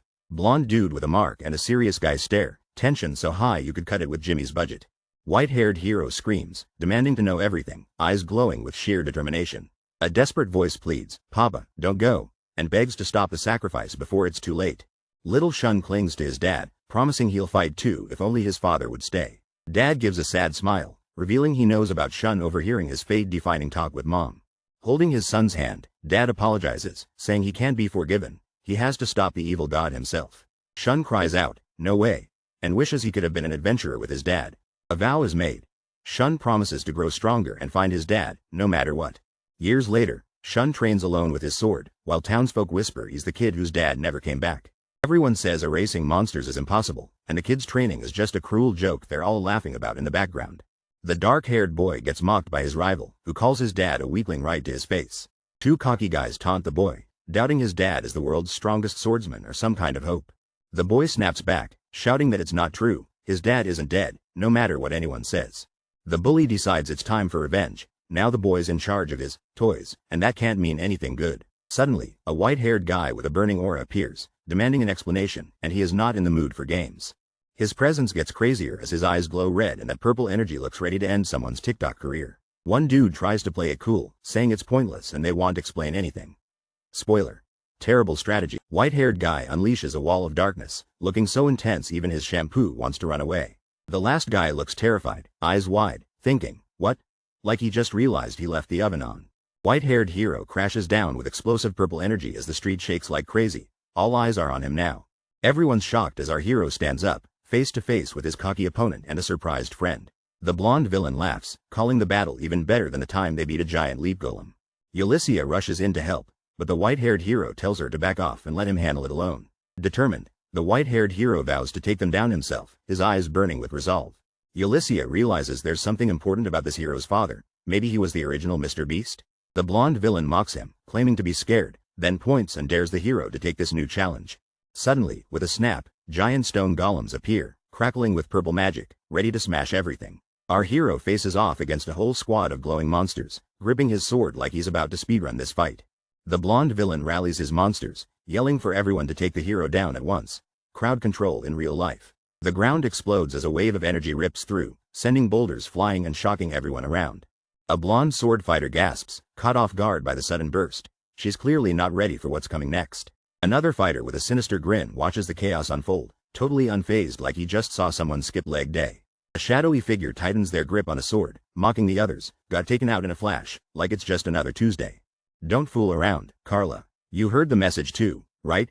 The grinning blonde teases, raising the tension in the air. A white-haired fighter powers up, fiery energy swirling around as he worries about Mr. Pharaohs getting mad at them all. Furious, the white-haired guy demands, "Why do you keep mentioning my father's name?" His eyes burn with intensity. The blonde just laughs and brushes it off. "Ah ha ha, sorry. Forget what I said," like he's dodging chores at home. Lightning crackles as the white-haired fighter unleashes a powerful attack, aiming right at the surprised blonde. Two weird, doll-like clones drop to the ground. Wait, did someone just skip the fight and send their stunt doubles in instead? Our main guy realizes things are heating up and getting kind of dangerous. Even the pigeons look worried right now. Suddenly, he hears about a human who can actually destroy their clones, leaving him and everyone else totally shook. The shady guys on the roof argue, "I told you, don't provoke him. Looks like causing trouble might be a bad idea today." Sword ready, our hero locks eyes and stays calm, but inside he's thinking, "Don't make that scary face, it'll stick that way." A mysterious girl with a blade pops up, and the rooftop duo suggest asking her all the juicy details. Even their questions are dangerous. The green-haired villain wonders aloud, "Why'd she attack you?" and teases that truth will hit whether our hero wants it or not. Carla, sweating bullets, finally backs off with a huff. Looks like she's not paid enough for overtime villain work. Mission complete. The green-haired villain taunts, promising that this isn't their last round. Somebody loves dramatic exits. The roof glows with a portal as the villains announce, "Next time, let's play again." These two are basically magical pranksters. Red letters flash. Trying to run away, huh? Our hero's story is far from over. These villains might be back faster than expired milk. The blonde guy is standing face to face with someone surrounded by an insane purple aura, looking way too calm for this chaos. Suddenly, the white-haired villain unleashes a massive purple slash, launching the blonde guy flying like Team Rocket. The hero clutches his arm, shocked by the force, thinking, no way. I didn't expect this much power. Talk about unexpected plot twists. The villain steps forward, eyes blazing, snarling, I told you, you guys are mine too, and raises his sword menacingly. With a final burst, the villain shouts, defeat, as purple energy explodes, turning this showdown into an over-the-top special effects budget disaster. The green-eyed villain claims the heroes are all hers and unleashes a crazy purple energy that lights up the whole room. The silver-haired hero shouts, defeat, and slashes through the magic, looking ready to turn the tables. The brown-haired guy charges fast, dodging through a storm of purple magic that rips across the walls. He coolly says, HMPH, while walking out of the smoke, completely unfazed. The silver-haired hero yells, what, a wall? When he sees a magic barrier appear out of nowhere. Brown-haired guy says, I like your spirit, but you're too weak. Talk about a backhanded compliment. The hero isn't giving up and charges again, his sword glowing as he runs at the green-eyed villain. The green-eyed villain laughs, calling him cocky, and says she almost let him get away. The hero launches his black flame magic straight at the villain, who's totally caught off guard. Good thing he's not fighting my wallet. An explosion rocks the place, everyone's bracing themselves, and the only thing bigger than that blast is my hunger. The blonde magician unleashes a mysterious jet-black lightning spell, completely confusing everyone with his insane power. The white-haired guy notices his own dark flame magic looks just like the blonde's weird spell. They realize this strange purple fire breaks all the rules, matching the legendary black thunder magic. The blonde magician grins, saying they both use forbidden power from the other side of the world. The white-haired guy freaks out. How can his power be exactly the same as this stranger's? A serious man in a cape says even he's surprised how the white-haired guy awakened such crazy power. The mysterious man leans in, offering the white-haired guy a tempting deal to join their side. The white-haired guy explodes with purple energy and shouts he'd never team up with these shady villains. He lunges forward, demanding answers and ready to fight, turning negotiations into a crazy standoff. The blonde laughs at the failed deal while Dan just sighs. Guess this meeting isn't ending with a handshake. The blonde fighter charges up, eyes glowing, shouting they have no choice but to settle this right now with pure power. In a split second, the blonde and the white-haired guy clash blades, sparks flying as neither backs down. The white-haired guy gets slashed across the chest, yelling in pain, but refuses to fall down.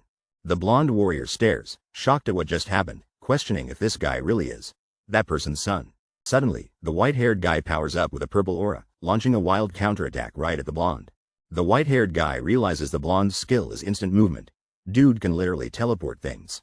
A new fighter, a blonde girl, races up, declaring she'll join in too, because, you know, fair fights are boring. Our white-haired hero pushes the new girl back, insisting he'll take both enemies down by himself. Purple energy erupts around the white-haired guy, making him look like he just became the final boss of a video game. The white-haired guy, pulsing with power, challenges both of them to attack at once. He's ready to finish this for real. Carla is hyped up, sensing incredible power and getting ready to face something epic.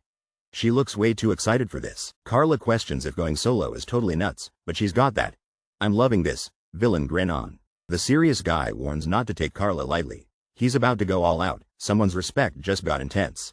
He charges forward, practically yelling, here we come, like he's joining a Black Friday sale. The ground explodes and a massive wall of swords erupts, turning the battlefield into a hardware store's worst nightmare. The swords burst from the ground, flames everywhere, and the white-haired guy yells, so many swords?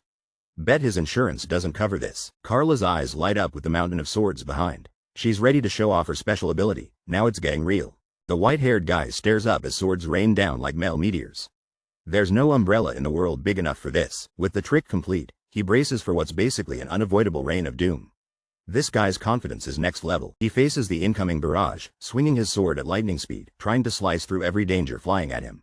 The white-haired fighter erupts in power, smashing through obstacles with pure rage. This is the definition of an epic comeback. Suddenly, Revenger's curse is activated, and the whole battle just flipped in an instant. The guy in the cloak realizes he's wounded, and he definitely wasn't expecting that move. Revenger's curse returns any damage taken right back to the attacker, so both sides start feeling the pain.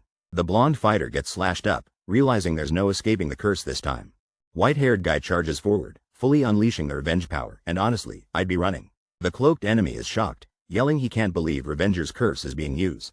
Plot twist alert. Blonde fighter laughs like a cartoon villain, finally realizing they were provoked into unleashing the curse. White-haired fighter leaps overhead, darkness swirling, as the other two stand helpless. This is straight out of an action movie trailer. Both enemies collapse from the counterattack, realizing too late that karma in this world hits faster than YouTube ads. The blonde woman appears, looking fierce as someone crashes to the ground right in front of her. This is about to get intense. The woman raises her hand, magic symbols flash, and she seems shocked. Something big is happening. Both the blonde guy and his friend are now trapped by glowing ropes, looking exhausted but determined. Suddenly, one of the opponents starts laughing maniacally and calls the situation magnificent. Is he watching a magic show or losing it? The woman says, as expected of Lord Pharaoh's son, but her expression turns sad. Something is definitely bothering her. The laughing guy makes one last desperate plea, claiming there's a better path instead of fading away here. The white-haired hero steps forward, delivering a powerful chop, showing he's done playing around. He warns everyone, you guys are seriously getting on my nerves. All of you. Looks like he's about to end this. The white-haired hero stands over unconscious strangers, confused about what just happened in this mysterious town. He looks exhausted and beaten, but determination still burns in his eyes as he tries to catch his breath. Suddenly, a fierce blonde warrior approaches him, her armor shining under the moonlight. Without warning, the blonde grabs the hero and pulls him to safety, both leaping onto a nearby rooftop.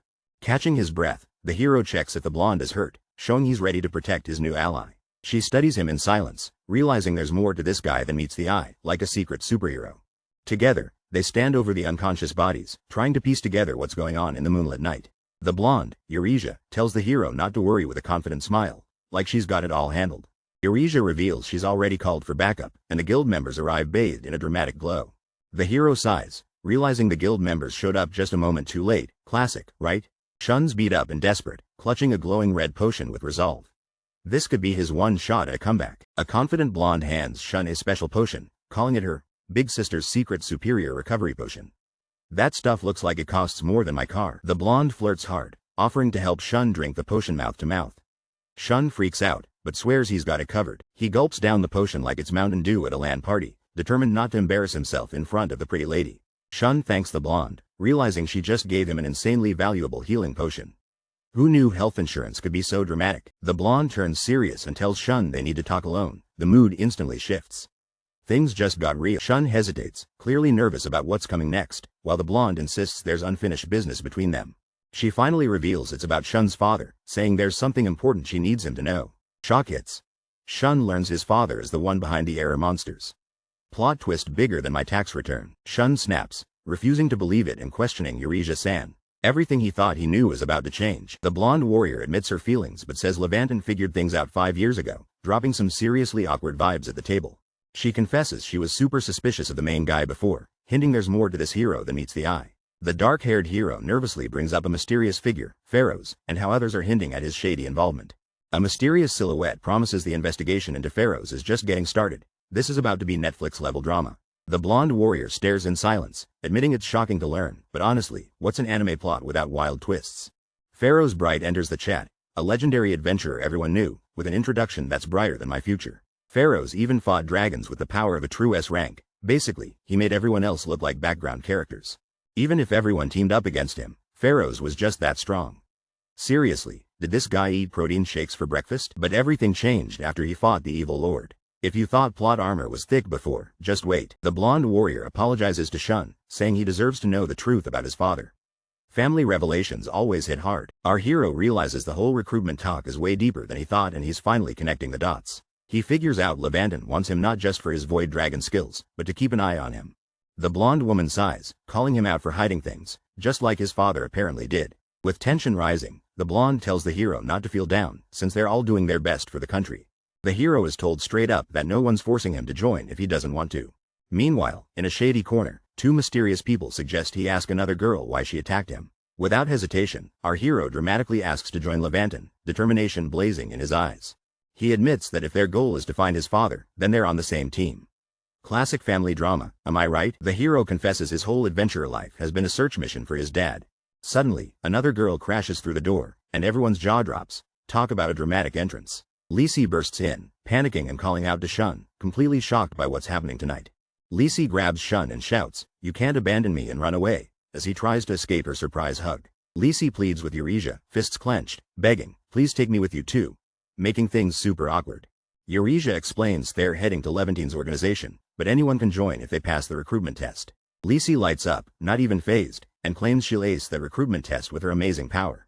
Shun looks at Lisi, confused and doubtful, wondering why she's so ridiculously confident about everything. Eureka sighs, thinking she finally found a normal friend, but Liza's antics keep proving her wrong. Shun internally confirms Lisi is that kind of girl, the one who brings the party, just not the calm. Eureka claps her hands, announcing they'll leave tomorrow, while Lisi pushes for a midnight adventure. Shun objects, saying they can't bring someone drunk, while Lisi whines that even Shun has turned against her. The blonde knight clenches her fists, determined and emotional, shouting that she doesn't care what others say about her feelings. A mysterious guy admits he wants to follow Shun-sama because of his inspiring attitude, already cranking up the loyalty drama. The blonde knight confesses her feelings, bravely declaring her love and promising that this time, she will make a difference for Shun.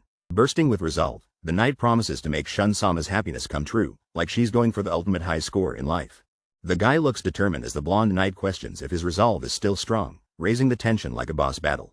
He confirms his resolve, declaring he'll join Lavandin and uncover the mystery behind his father's fate. No pressure, right? Both make their alliance official, agreeing to work together so no one ends up an enemy. Sounds less like a party, more like group therapy. Shun glances ahead with a confident smile, thinking to himself, "Father, wait for me." Like he's about to speedrun a family reunion. We just arrived in Windsor, Lavandin headquarters city, and you can already feel the festival energy in the air. The blonde girl is excited by the crowd, while her friend looks like he just walked into a group project unprepared. A local explains that this insane turnout is because the Lavandin recruitment test is open to everyone. Free show, free drama. The nervous guy is sweating bullets from the crowd, but the blonde just laughs it off and says it can't be helped. Turns out, people travel for miles to watch epic one-on-one battles during these recruitment tests. It's the main event. The blonde assures him not to panic. If he survived her training, the first examiner should be a walk in the park. He realizes that means no terrifying monsters like Eureka will be waiting, unless the coffee line is really bad. Eureka laughs, and someone encourages Shun, but Eureka's a little offended at being called a monster. Don't worry, only a little. She points to headquarters and suggests they head to reception first before exploring further. Time to get official. As soon as Eureka steps in, she gets a superstar welcome. Even the local fans give her a hero's greeting. Eureka arrives with a dramatic entrance, shocking everyone by announcing they've captured an enemy executive nobody can identify. Our confused main guy looks around, trying to figure out who these determined people even are. Two nurses freak out, thinking some villains are making a move on their idol, Eureka. Eureka jumps in, shutting down the drama and giving credit to the main guy for helping with the capture. One of the group looks at the main character and wonders if he just stole credit from Eureka for this achievement. Lisi stands up for Shun, red-faced and furious, warning the group to show some respect. Shun shrugs off the commotion, saying he's used to being doubted and ready for whatever comes next. The nurses double down, declaring the upcoming test is impossible without outside help. Don't even dream of an easy pass. With a sigh, Eureka face palms, warning the group against rude remarks and reminding everyone she brought Shun-kun herself. Eureka gives a sly smile at a chilling warning, hinting at mystery consequences if anyone steps out of line. Even Batman wouldn't want to mess with her. Lisi and her friend get called up for a test, but things already feel awkward and super tense. Two cheerful guides show up and start leading them deeper inside, with the energy of a suspicious game show. Suddenly, a nurse meets them and seems way too excited to see them, calling them challengers like it's a boss level. The nurse says she knows everything thanks to Eureka and tells them to ask anything, but our heroes feel off. Liza's handed a booklet and things appear normal, but you know in Mr. Beast videos, that's always a bad sign. The main guy senses something super weird is about to go down, and he's not wrong. Everybody trust your gut. The nurse grins sneakily, like she's about to reveal she's been evil the whole time. Plot twist unlocked. Lisi instantly realizes they've been tricked. She yells it's a trap, like she just binge-watched every Star Wars movie. The nurse grabs Lisi, holding her hostage while the main guy freaks out. So much for the friendly test. Our hero draws his sword and demands answers, ready to rescue Lisi and take on whatever wild challenge comes next. The purple-haired villain demands the hero drops his sword, holding someone hostage and raising the stakes big time. With a sly smirk, the villain calls out Shun Bright, showing they definitely mean business. Shun Bright's confused and asks if the villain is really part of the Lavandin staff, or is something way weirder going on here. The villain laughs, saying Shun's not thorough, clutching the hostage tighter and turning up the tension. Turns out, the villain has a transformation skill that can copy anyone, even their voice and fingerprints. Smirking again, the villain reveals sneaking in as staff was almost too easy, like cosplaying with superpowers. Shun Bright connects the dots. Could this villain be one of Carla's companions out to cause chaos? The villain saves time by spilling the beans. Carla and the others were captured just a while ago. They admit knowing Shun took down 2 people already, and demands he explain where Carla and the others were taken. Shun Bright glares and throws down a challenge. What if I say I don't know? Classic, dramatic hero move. The purple-haired villain threatens the girl, grinning, and asks if she really even has a choice in this situation. A blade presses to the blonde girl's throat, and she's warned Shed better cooperate with the villains right now. The girl shouts out, telling Shun Sama not to believe a word the villain says, desperately hoping for a miracle. Shun grips his sword, calm and intense, and quietly says he understands the demands. He agrees to do as they say. The villain smugly commands him to drop his weapon and calls it a wise decision. Shun drops his sword, but you know he's got that 200 IQ plan brewing in his head right now. Their eyes lock across the room. Something big is about to go down, and the tension is wild. Suddenly, weird energy surrounds the villain and the girl, surprising everyone in the room. Purple smoke, villainous vibes incoming. The girl realizes something as her eyes widen. She's having an aha moment smack in the middle of chaos. Shun bursts out with mysterious purple energy, making everyone wonder if he's about to hit villain level overpowered. The purple-haired woman grabs the orange-haired girl from behind, surprising everyone as she screams in terror. Suddenly, both are thrown through the air, purple energy swirling around them from the intense clash. The purple-haired woman crashes against the wall and stares in shock, wondering where this insane power is coming from. She steadies herself, laughing it off, pretending like everything went according to plan. She realizes the principle of attack works on others too, but isn't totally sure this risky move was supposed to succeed. The guy with the glowing sword storms in, shouting that she purposely set everything up just to get him angry. Lightning explodes from his weapon as the guy unleashes all his rage straight at the purple-haired woman. The purple-haired woman takes the blast, barely able to stand as the smoke fills the room, definitely not looking like a healthy nurse now. The girl checks for threats, but starts worrying there might be more enemies hiding somewhere around here.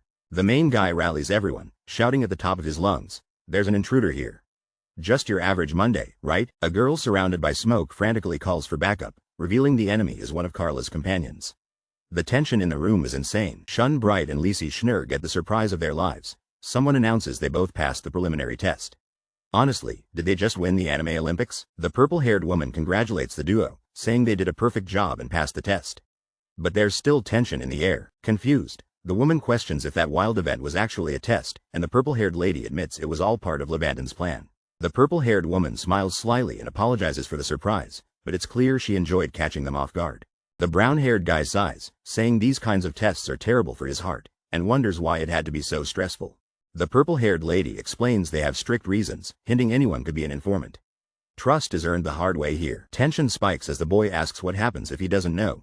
She looks serious, questioning his loyalty and ingenuity facing an enemy. The guy realizes this whole ordeal was a double test, not just for danger, but also to check trust. So basically, the ultimate pop quiz. The guy now gets why Levantin's team is top tier, and the purple-haired lady teases him not to look so defeated about the elite standards. The blonde girl receives praise for her quick thinking, and she's told she also performed great during the test, giving her a confidence boost. The blonde girl winks and says she's used to dealing with crazy surprises. Guess she's had more wild Mondays than Garfield. The nurse reveals that the last test was just the warm-up and the real challenge is about to begin for Shun and his friend. The nurse looks serious. She warns the new challenges ahead will be brutal with no forgiveness for mistakes. Suddenly, the arena erupts with chaos as competitors fall, and the cheering crowd goes wild for more action. Lisi and Shun peek over the balcony, eyes wide. They can barely believe how intense and exciting the tournament has become. Shun stares at the overflowing stands, nervously realizing the next opponent might be a top-ranked A-rank adventurer. The host announces the next contender as someone with a legendary recommendation, making the crowd go even crazier. Shun Bright steps forward, trying to look confident, but you can tell his nerves are frying. He's about to go big or go home. Shun tells Lisi he's heading in, and she cheers him on. Imagine if all tests came with a personal hype squad. Shun stands at the bottom of the grand stairs, amazed and anxious, but ready to fight through whatever comes next. Shun enters the arena with the announcer by his side, his hand gripping his sword, ready for the ultimate test. No pressure, right? The guy in white greets someone with confidence, gripping his sword. The tension's already building, and this dude means business. Suddenly, a giant explosion erupts. The ground around them is consumed by intense fire. This situation just went from 0 to Mr. Beast level dramatic. Our hero stands shocked in the chaos, trying to figure out if he's about to become barbecue or a legend. The sword guy is surprised as someone barely escapes the flames. Phew, that was close. Couldn't get any crazier, right? Enter the fiery redhead, crashing the scene, all swag. Asked Sama, I barely made it in time. If this was an Uber ride, the rating's 5 stars. Sword guy demands answers. Why's the redhead here? This was supposed to be my epic moment, man. Mr. Redhead casually says he heard some wild rumors and rushed over from Kakura Desert, making dramatic entrances look easy. The crowd's jaws drop. Kakura Desert? That's like Amazon Prime delivery speed, except for heroes. The redhead faces the shocked hero. You said Shun Bright, right? Shun's like, why yes? Maybe he's starting to regret filling out that application. Let's battle with us. Win and you're in the organization. Stakes are high. The winner gets more than just bragging rights this time. Shun is shocked as he learns the crazy challenge starts with the very first test. He clearly didn't sign up for chaos this early. The red-haired challenger smirks, warning Shun that refusal means automatic failure. Yeah, this is about to get spicy. Anxiety takes over Shun as the crowd goes wild. It's a double test, and the pressure's cranked to 11. Talk about unreasonable. Spectators are fired up as everyone wonders just how Shun will escape this absolute mess. Even the judges are losing it. The red-haired guy gets called out for being an S-rank adventurer. It's basically like bringing a bazooka to a water balloon fight. Even with recommendations, people think it's way too much for Shun to handle. It's like David versus Goliath if Goliath had Wi-Fi. The red-haired challenger grins at Shun, asking what he thinks about this impossible challenge. Confidence level, over 9,000. Shun steps up, eyes fierce, declaring that he's ready for both challengers at once. This is what legends are made of. Power surges as Shun ignites with purple flames, ready to uncover his father's mystery and crush the challenge with insane style. The red-haired challenger is impressed, whistling and admitting Shun's got the spirit. Even the sidekick looks shook. It's a high-stakes arena match. Whoever faints, surrenders, or leaves loses, and the crowd is ready for a showdown. One guy warns Shun-kun not to underestimate the challenger, but rules are rules, and nobody is backing down. The red-haired challenger glares, demanding no more interference, ready to turn things up a notch. Suddenly, the arena erupts with flames and lightning as the challenger powers up, looking absolutely unstoppable. The audience loses their minds, ducking for cover, probably thinking they should have brought popcorn and maybe a fire extinguisher. Most people get just one power, but this is a 1 in 10,000 miracle. A multiple skill powerhouse just entered the battlefield. This isn't just anyone. This guy is the genius child chosen from 100%, a total prodigy. Ast Nazria, master of infinite magic, stands with fire, wind, lightning, and water powers at his command. Ast recognizes his opponent's potential, saying he carries traces of someone legendary, raising the stakes even higher. With lightning crackling around the arena, the other fighter grins, eager to see what kind of epic battle is about to unfold. The red-haired guy summons a wild mix of elemental powers and shouts, calling out his heritage in front of the whole arena. The purple-eyed challenger looks stunned, realizing the opponent is mixing 4 elements at once like some kind of magic smoothie. With a fiery grin, the red-haired warrior launches his attack, shouting, "Take this." Shun Bright. The challenger struggles, activating an error skill called Black Flame Magic, but things aren't going as planned. Energy blasts clash mid-air, filling the arena with exploding colors and raw hype like the world's most dangerous light show. Both fighters charge in, swords drawn, metal clashing in a moment so intense it could slice your Wi-Fi. Shun Bright laughs, impressed that someone could cancel his magic, and wonders what kind of new trick just hit him. The challenger coolly deflects and avoids giving away any secrets, because every hero needs at least one mysterious answer. Shun laughs, revealing the challenger's father was the same, powerful, mysterious, and unbeatable in every battle they faced. They go head-to-head again in the blazing arena, every strike echoing like the world's loudest sibling rivalry. The dark-haired hero confronts his rival, demanding answers about his mysterious father and the secrets everyone is hiding from him. The red-haired challenger laughs, teasing the hero about chasing after the elusive old man pharaohs for answers. The red-haired challenger grins and raises the stakes, promising information if the hero can beat him in a showdown. The hero's eyes narrow with determination, ready to learn whatever he can, even if it's just a little bit. Swords clash as both dash forward, the deal set, win the fight, and the hero gets the truth about old man pharaohs. The air crackles as their blades collide mid-battle. Man, these two have more energy than my coffee after pulling an all-nighter.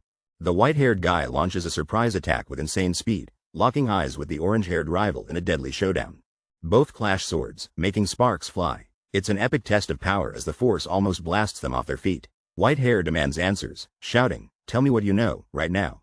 He means business and isn't backing down. Orange hair grins, dodging every strike, and admits, "Whoa, insane speed."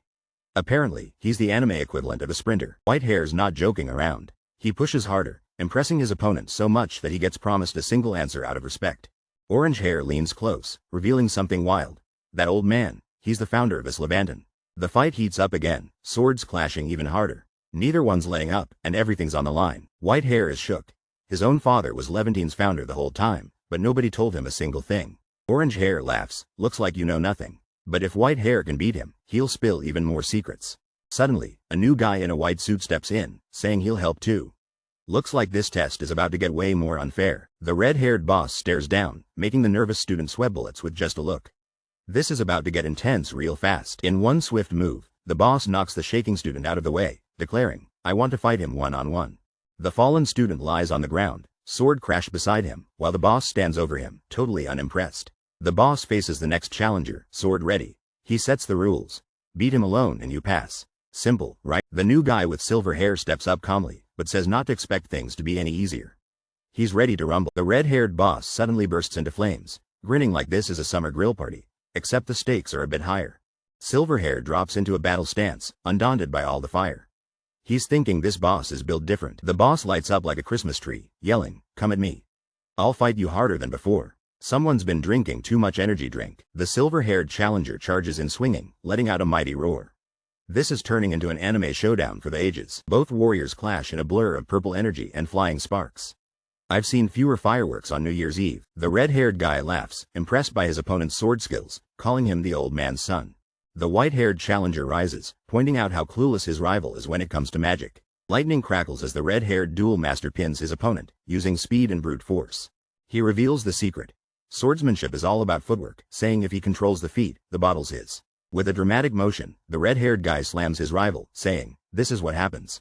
Ouch, that one's personal. The white-haired swordsman is pushed back, barely keeping up as power surges across the floor. He leaps, but something weird, like a snake mark, glows beneath his feet. Is this a boss fight or a nightclub? The white-haired fighter grits his teeth. Electricity numbs his legs, he can't move. Now he's really in trouble. Desperate, he activates a skill. Black flames swirl as magic erupts, surprising even himself. The red-haired guy smirks, saying he knew only that magic would come out.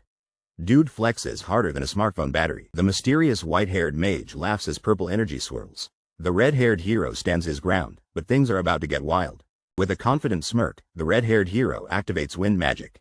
This guy's got more tricks than a magician at a birthday party. The white-haired mage is caught in a storm of wind and darkness. Even he's surprised, letting out a painful goo as he gets blasted. Sword ready, the hero reveals he's using strong wind to redirect the flames. It's common mage knowledge, he boasts, flexing his magical IQ. Looking bored, the hero says he thought this would be more fun. Is this really all you've got? He taunts. Reminds me of me finishing my homework early. Leaping in for the finishing blow, the red-haired hero charges with his sword. He says the white-haired mage isn't ready for this challenge. Suddenly, the white-haired mage's eyes glow red through a mess of purple energy. He's about to flip the script. Purple energy explodes as the white-haired mage charges at the hero, chanting as if unlocking his ultimate attack. Our hero is shocked as a deadly blade of dark energy forms. The words, "Secret Sword of Origin," appear, and things just got serious. The white-haired mage unleashes a massive purple inferno, blasting the hero. This attack is so wild, it could roast marshmallows in your high score. The red-haired adventurer unleashes a storm of lightning against the challenger, trying to crush him with raw power. Confident, the adventurer smirks, thinking he's won by burning his opponent with a wall of flames. Suddenly, dark energy erupts, and the challenger strikes back with a surprise attack, turning the tables in seconds. The adventurer gets launched across the arena, tasting defeat for the first time. Bet he didn't expect that for lunch. The challenger stands tall, surrounded by purple flames, shocking everyone with his insane comeback. The narrator reveals the underdog just pulled off a crazy one-move turnaround and now totally controls the fight. The red-haired adventurer is stunned, holding his side and feeling every bruise, while the challenger stays calm and menacing. Laughing off the pain, the adventurer congratulates Shun, admitting it's unbelievable how things flip so fast. The challenger, Shun, gets praised for absorbing flames and boosting his power mid-battle. Talk about next-level control. The adventurer admits Shun leveled up during the fight, accepting that he just witnessed an epic glow-up showdown. Shun powers up with dark energy swirling around him, gripping his sword tighter like he's ready to unlock his final form. The red-haired rival taunts Shun, thinking those wild flames are going to tire him out before the real fight even starts. Shun refuses to back down, staring his opponent down with pure determination. This dude's got the willpower of a charging bull. With a grin, the rival actually compliments Shun, saying he's still learning, but might be able to surprise even the toughest veteran around. Shun looks stunned, clearly not expecting praise during a sword fight. Plot twist. Encouragement breaks concentration faster than any sword. The red-haired rival casually admits defeat, smiling and saying, "I give up, it's my loss." Like he just lost at Mario Kart. Shun's jaw drops in total shock, trying to process how he just won when he was focused on not passing out. Both warriors stand in the middle of the arena, the entire match ending faster than my phone battery on 1%.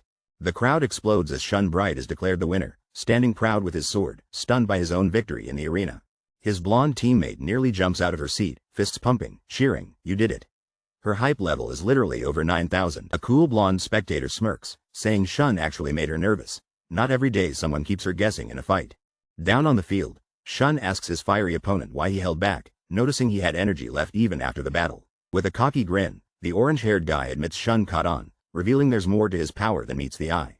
He leans in, claiming if he went all out, the whole place would be gone. Talk about nuking the competition. Laughing it off, he says no one expects to actually beat an S rank in a tryout. Even superheroes need some logic, right? He reassures Shun, saying this victory seals the deal on his recruitment, so no need to sweat the details anymore. With a handshake, the orange-haired guy congratulates Shun, officially welcoming him as a Levanten member now. But just when Shun thinks it's over, he's pulled aside. Turns out, there's a mysterious invitation to a private room next. The red-haired boy promises to reveal secrets about the old man, and his friend eagerly agrees, ready for the wild truth. Flashback. The red-haired boy sits as a mysterious man bursts through the door, tension thick enough to slice with a butter knife.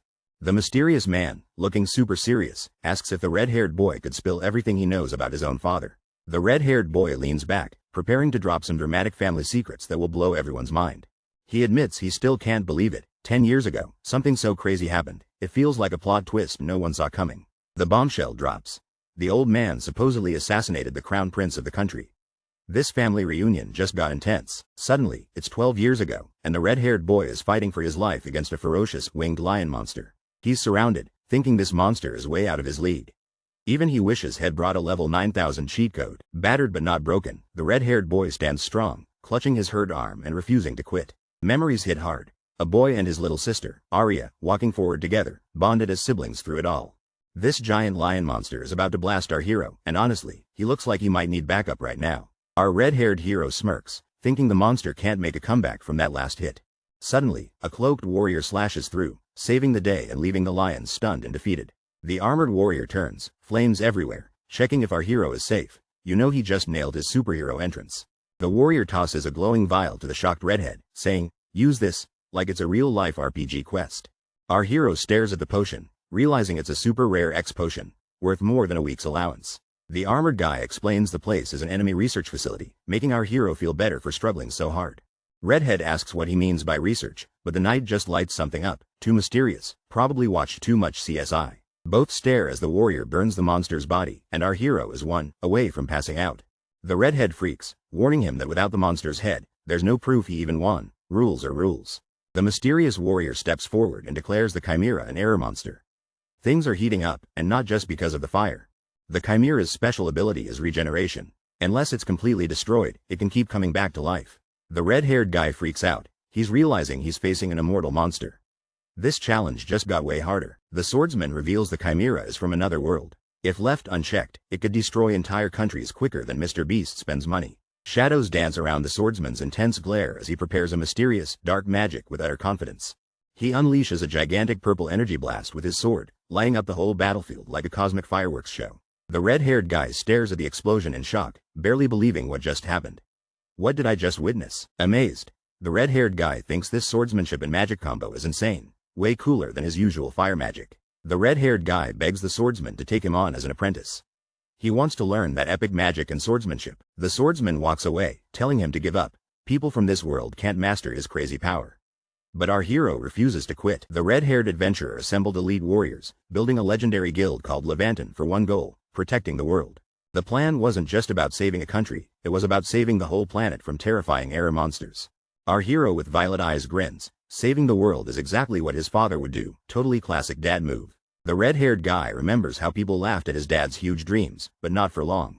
Turns out, everyone admired the old man. He even knocked back drinks with the king like they were at a barbecue. The hero gets serious and reminisces about those bright, golden days when hope filled the room. But then, massive plot twist. What about father assassinating the crown prince? That's like double-crossing at a family reunion. Red hair reveals he only heard about the assassination from the country. Levanten itself was kept in the dark. The only clue left was a note at HQ saying, "I'm going," which is not exactly a helpful post-it. The hero sums it up. These are the facts, and if you're hoping for more answers, you're out of luck, just like my attempts at dieting.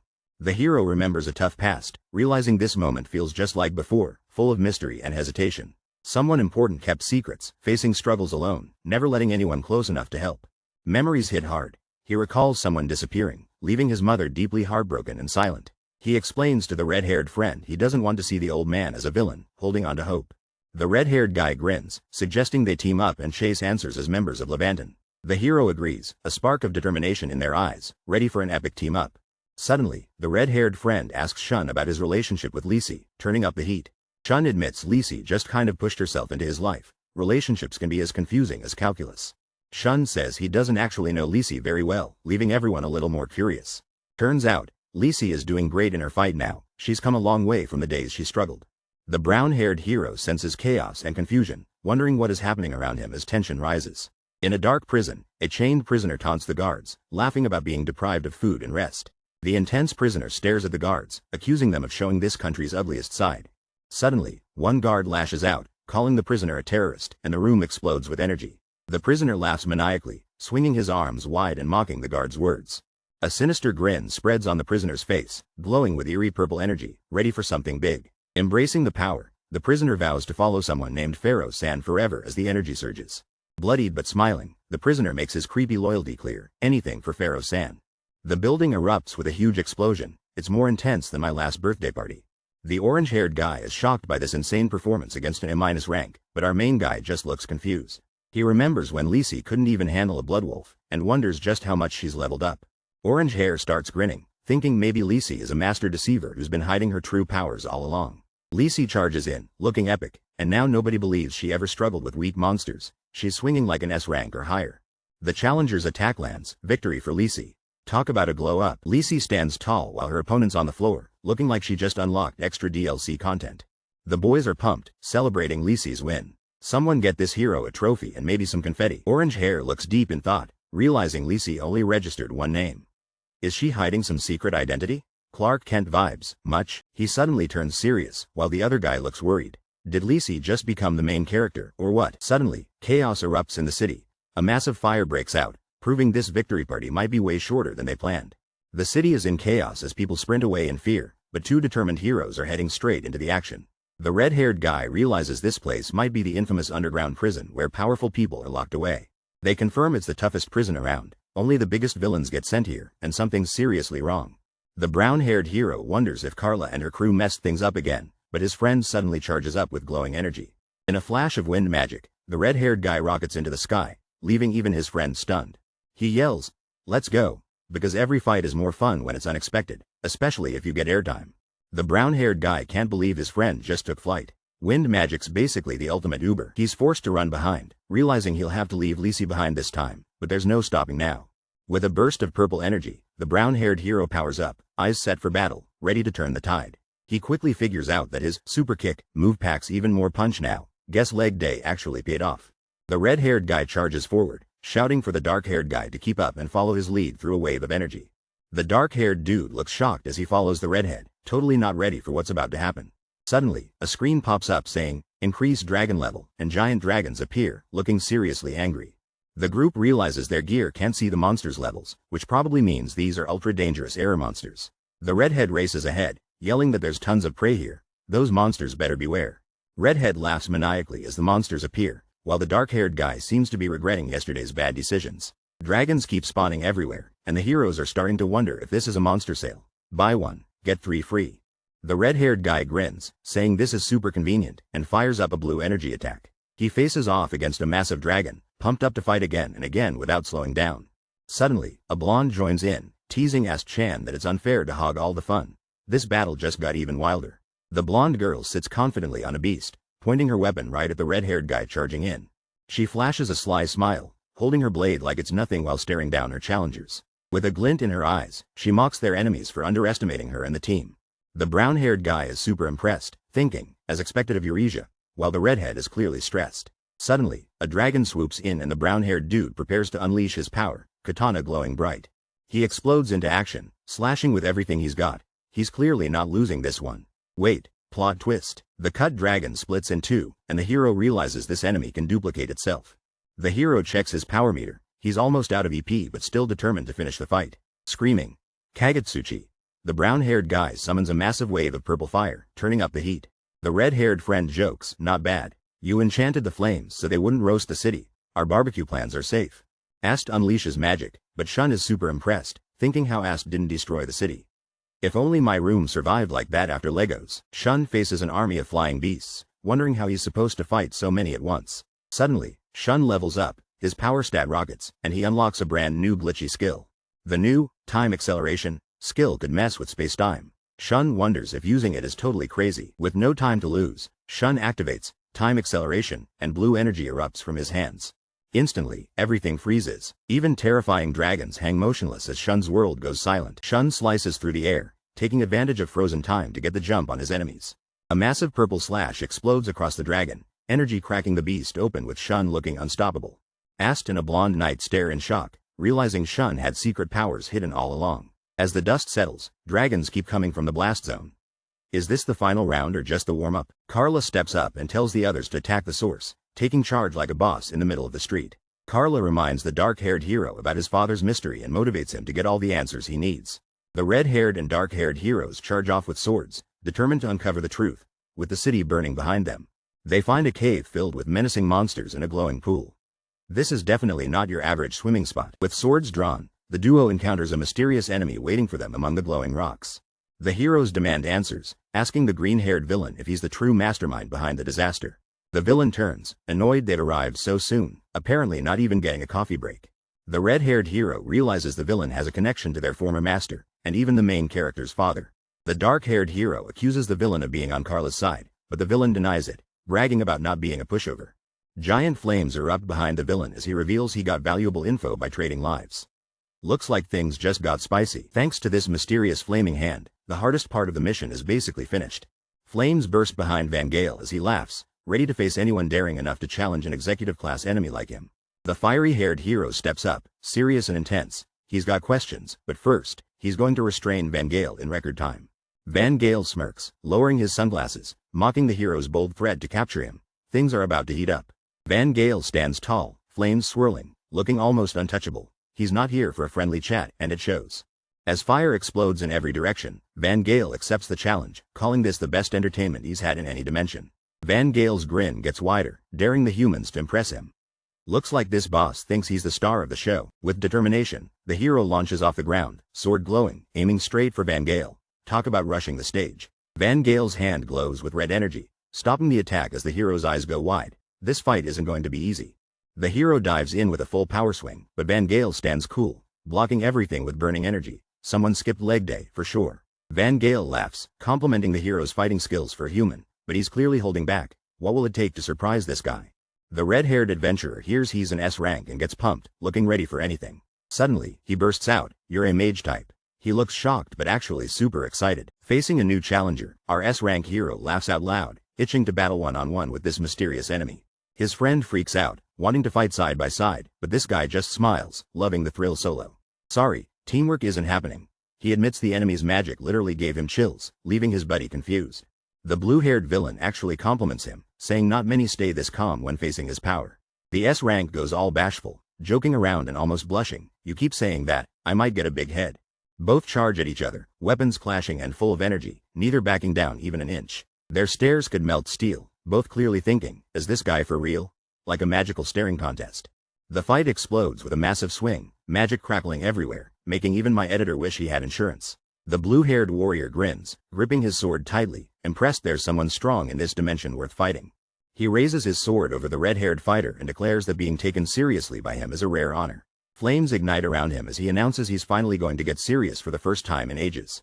The red-haired fighter wastes no time and charges forward, his sword slicing through streaks of energy. The red-haired guy is shocked by the power and wonders aloud if this is the same ability as the infamous Carla.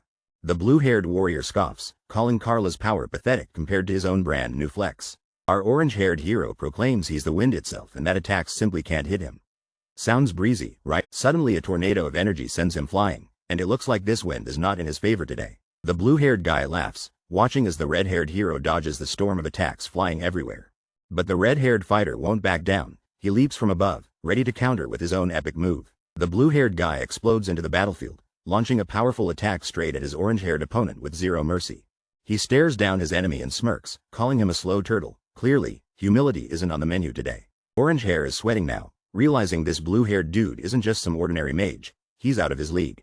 The blue-haired guy grins, raising his hand covered in ominous energy, and proudly declares he's not even a mage. He reveals his true power, calamitous wind, something that's not from this dimension, basically flexing on reality itself. Red, shadowy energy swirls around him as he stands menacingly before his rival, making him look like he just unlocked a DLC boss skin. With a single strike, he sends the orange-haired guy hurtling through the sky like he just got rejected by gravity.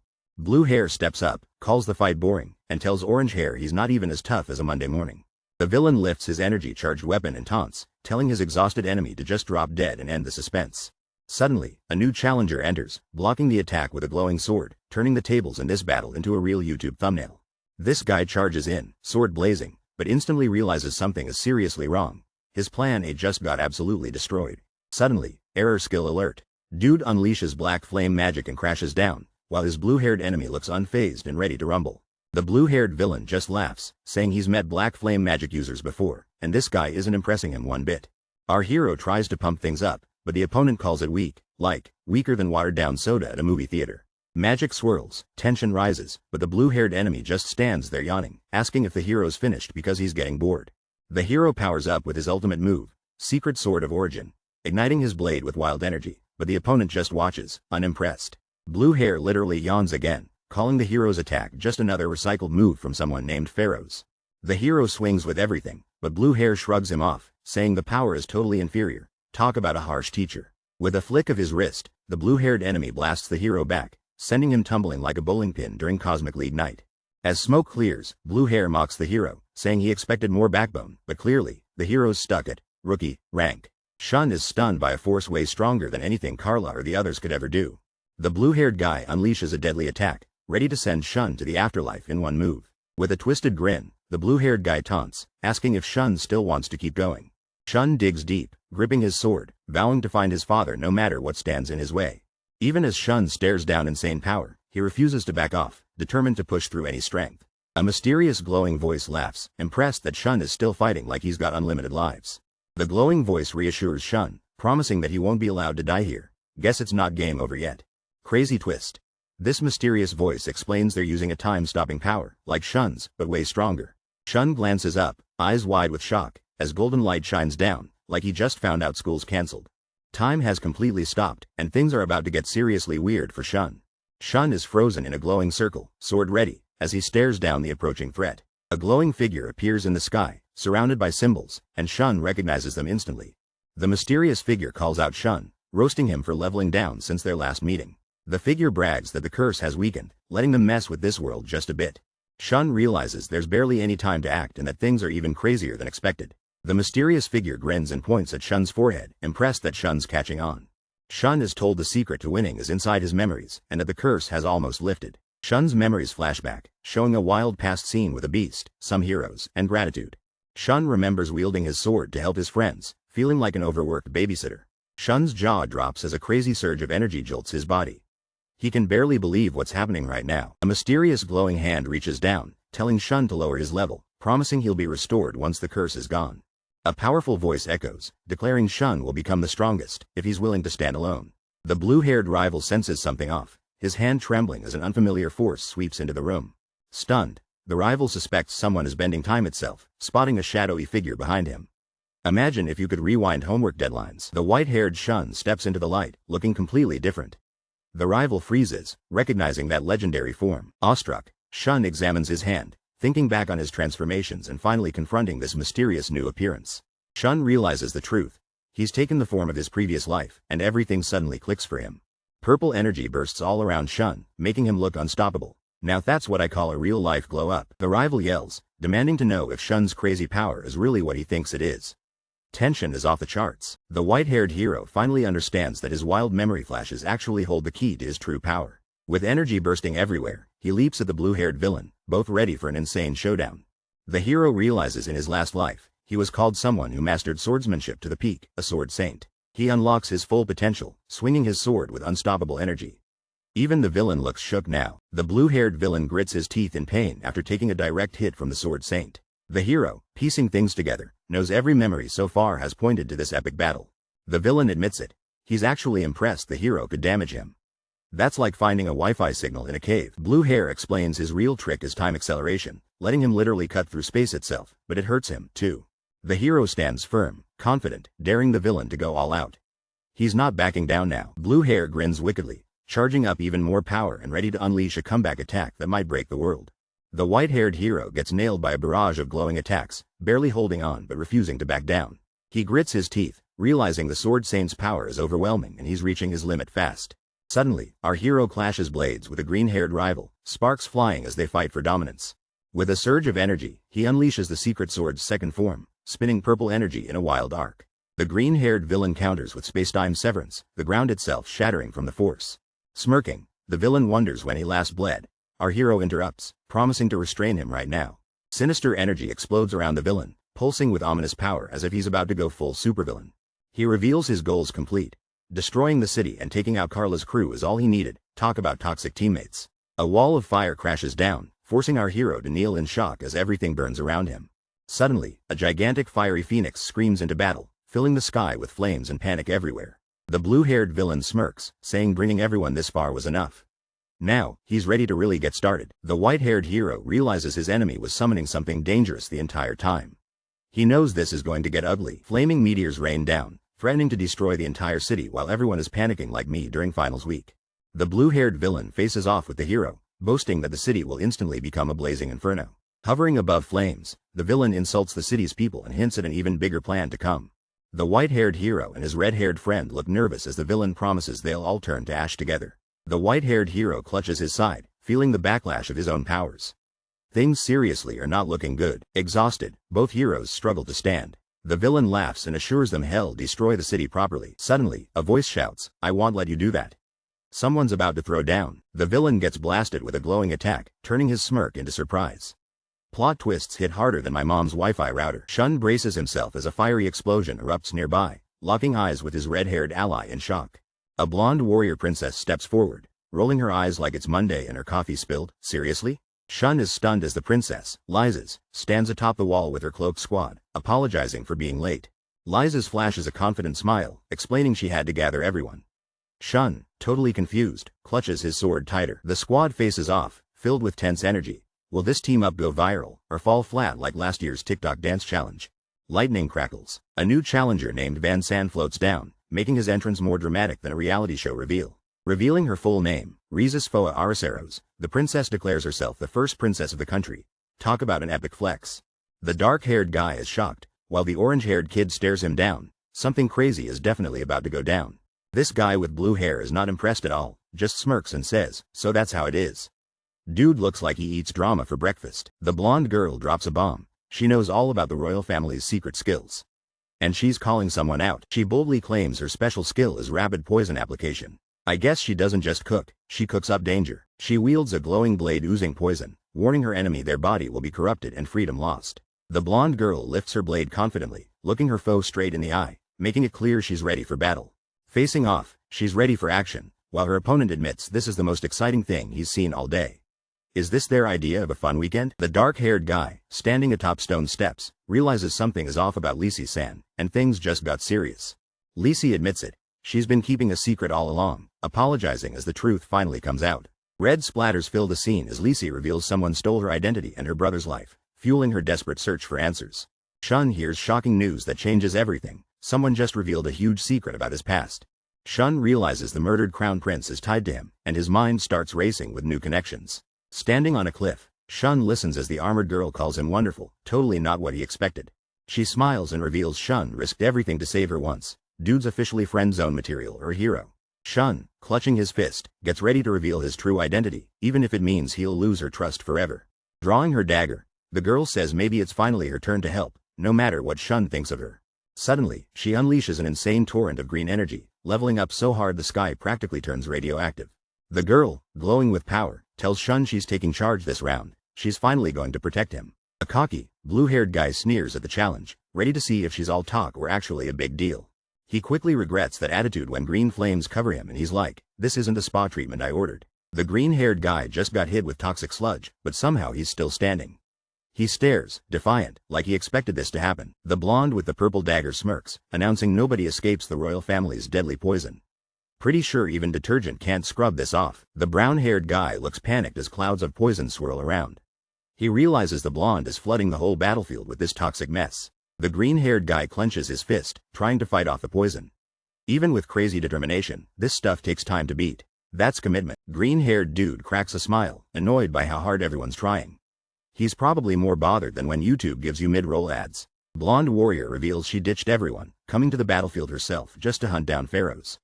Talk about trust issues. She taunts, asking Shun Bright for his thoughts as the poison creeps toward him. Shun grips his sword, ready for anything. Someone tells Shun Bright that the assassin was actually after him first. He's clearly freaked out, while the blonde looks dead serious. Suddenly, a name pops up, Luca Fia Araceros.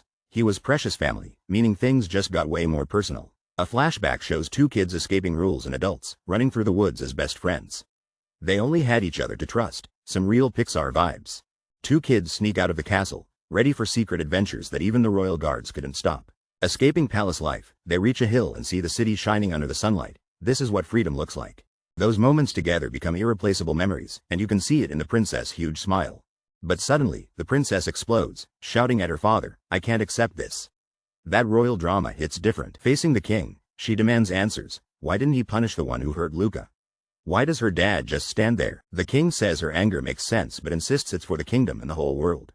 Classic dad move, blame the world. He gives a royal command, do not touch pharaohs. The princess is stunned, caught between justice and her duties. She clenches her fist and silently calls her father a coward. This princess isn't taking royal orders anymore. I don't care anymore, she yells, storming out and leaving her father in his fancy throne room with his royal loneliness. Fueled by rage, the princess dives into sword training, leveling up and even picking up a deadly new skill. Watch out, world. Our hero sneaks out of the castle, determined to uncover the truth behind a mysterious incident that shook the kingdom. She arrives, staring down a serious challenge amidst a green aura, realizing she's finally face to face with the son of pharaohs. In the shadows, tension builds as someone shouts, "Hey, you're getting cocky." The confrontation is heating up. A young man warns everyone not to mess around. If things go wrong, adventurers like him might get caught in the crossfire. But the mysterious stranger laughs it off, not caring at all, and our hero watches carefully from a distance. The girl spies on what she thinks is Pharaoh's son, surprised. He looks nothing like a villain, more like the guy who forgets his homework. She's stunned to learn he was given a super weak skill called Level Down. This quest just got even weirder. With determination in her eyes, she races forward, thinking, what does this mean? The answers just keep getting crazier. Out of nowhere, a ferocious blood wolf lunges at her, and panic flashes across her face. She dodges, realizing she messed up big. Who makes a rookie mistake in front of a blood wolf? Even her confidence takes a hit. Surrounded by glowing beasts, the blonde warrior thinks, I need to escape, but there's nowhere left to run. Wolves charge. Suddenly, a black-haired swordsman leaps in, protecting the blonde warrior as danger closes in. The swordsman pleads, please run away. The worried blonde insists, he'll handle this somehow. Talk about not sharing chores. Shock. She realizes he should even be able to fight right now because of a mysterious level down skill. She admits, I only saw him as a villain because of his reputation as the pharaoh's son. Feeling guilty, the blonde warrior thinks, because of that, I put his life in danger. The regret is real. She looks down, calling herself pathetic. Even warriors have rough days, right? She remembers it's only been a short time since meeting Shun but has already seen his true courage. Seeing Shun bravely fight, she reevaluates everything. Shun's heart might be stronger than his sword. Fired up, the blonde proclaims she doesn't want to lose Shun, vowing to stand by him no matter what happens.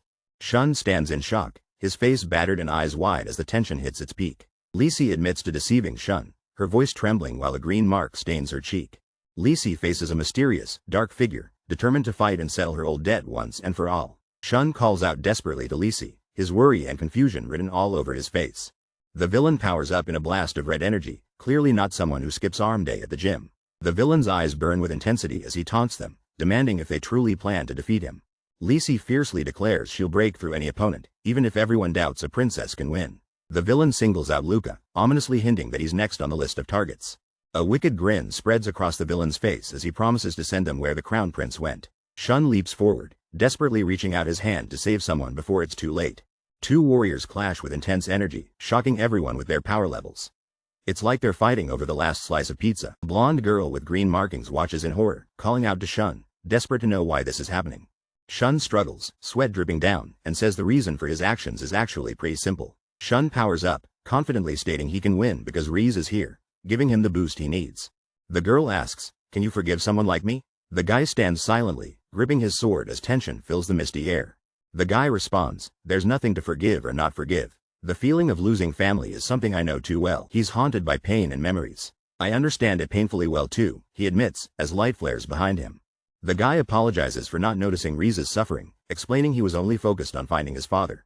Reese reveals a huge secret. If her father killed the crown prince, her own brother, things just got extremely complicated. A green-haired man appears, stating if her father is still committing unforgivable sins, things might get worse for everyone. Our guy dramatically draws his glowing blade, declaring, then I, as his son, will stop father with everything I have. Ree's, eyes sparkling, is offered a place as a comrade and the guy needs her strength to face what's coming next. Ree's brightens, heart on her sleeve, and says, yes. Of course, now that's what I call fast friendship. Take notes, speed daters. The green-haired man laughs at their alliance, calling it a ridiculous farce. Looks like the real showdown is about to begin. The Phoenix summoning is complete and flames explode everywhere. This guy just dropped the ultimate Firebird bomb. But suddenly, the Phoenix mocks, too late, unleashing its blazing power right at them. The main hero shields a blonde ally, his sword up and eyes wide. This was not part of the plan. A mysterious woman rushes straight into the fire like she didn't get the danger memo. The swordsman yells for Euresia as she charges, completely fearless, right at the trouble. Euresia casually apologizes for being late. Turns out, she was busy exterminating monsters. Classic multitasker. She fires back at the villain, vowing to never let him hurt anyone again, as he recognizes Euresia's reputation.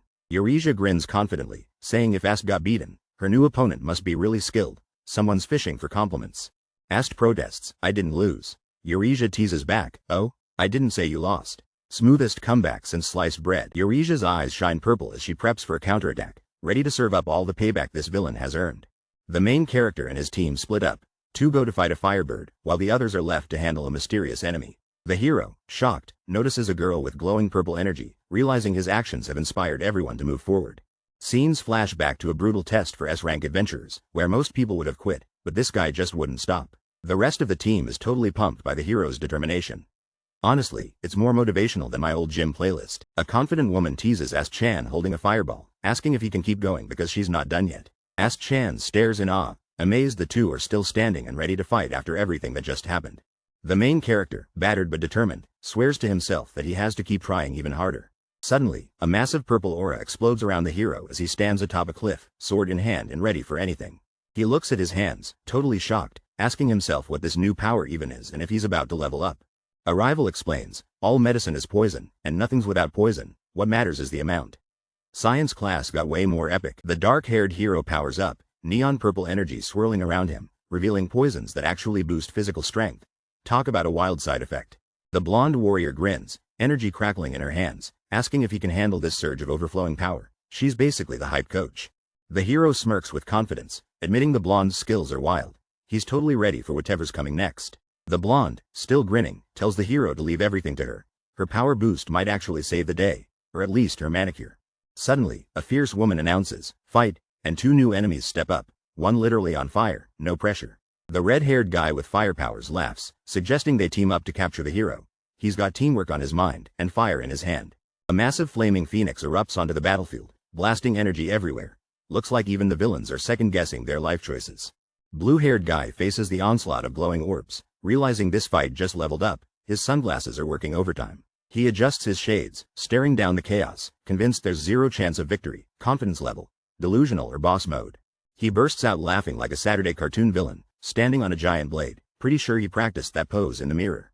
Outnumbered and covered in wounds, our main guy limps forward, flames swirling as he wonders if he's about to get wrecked.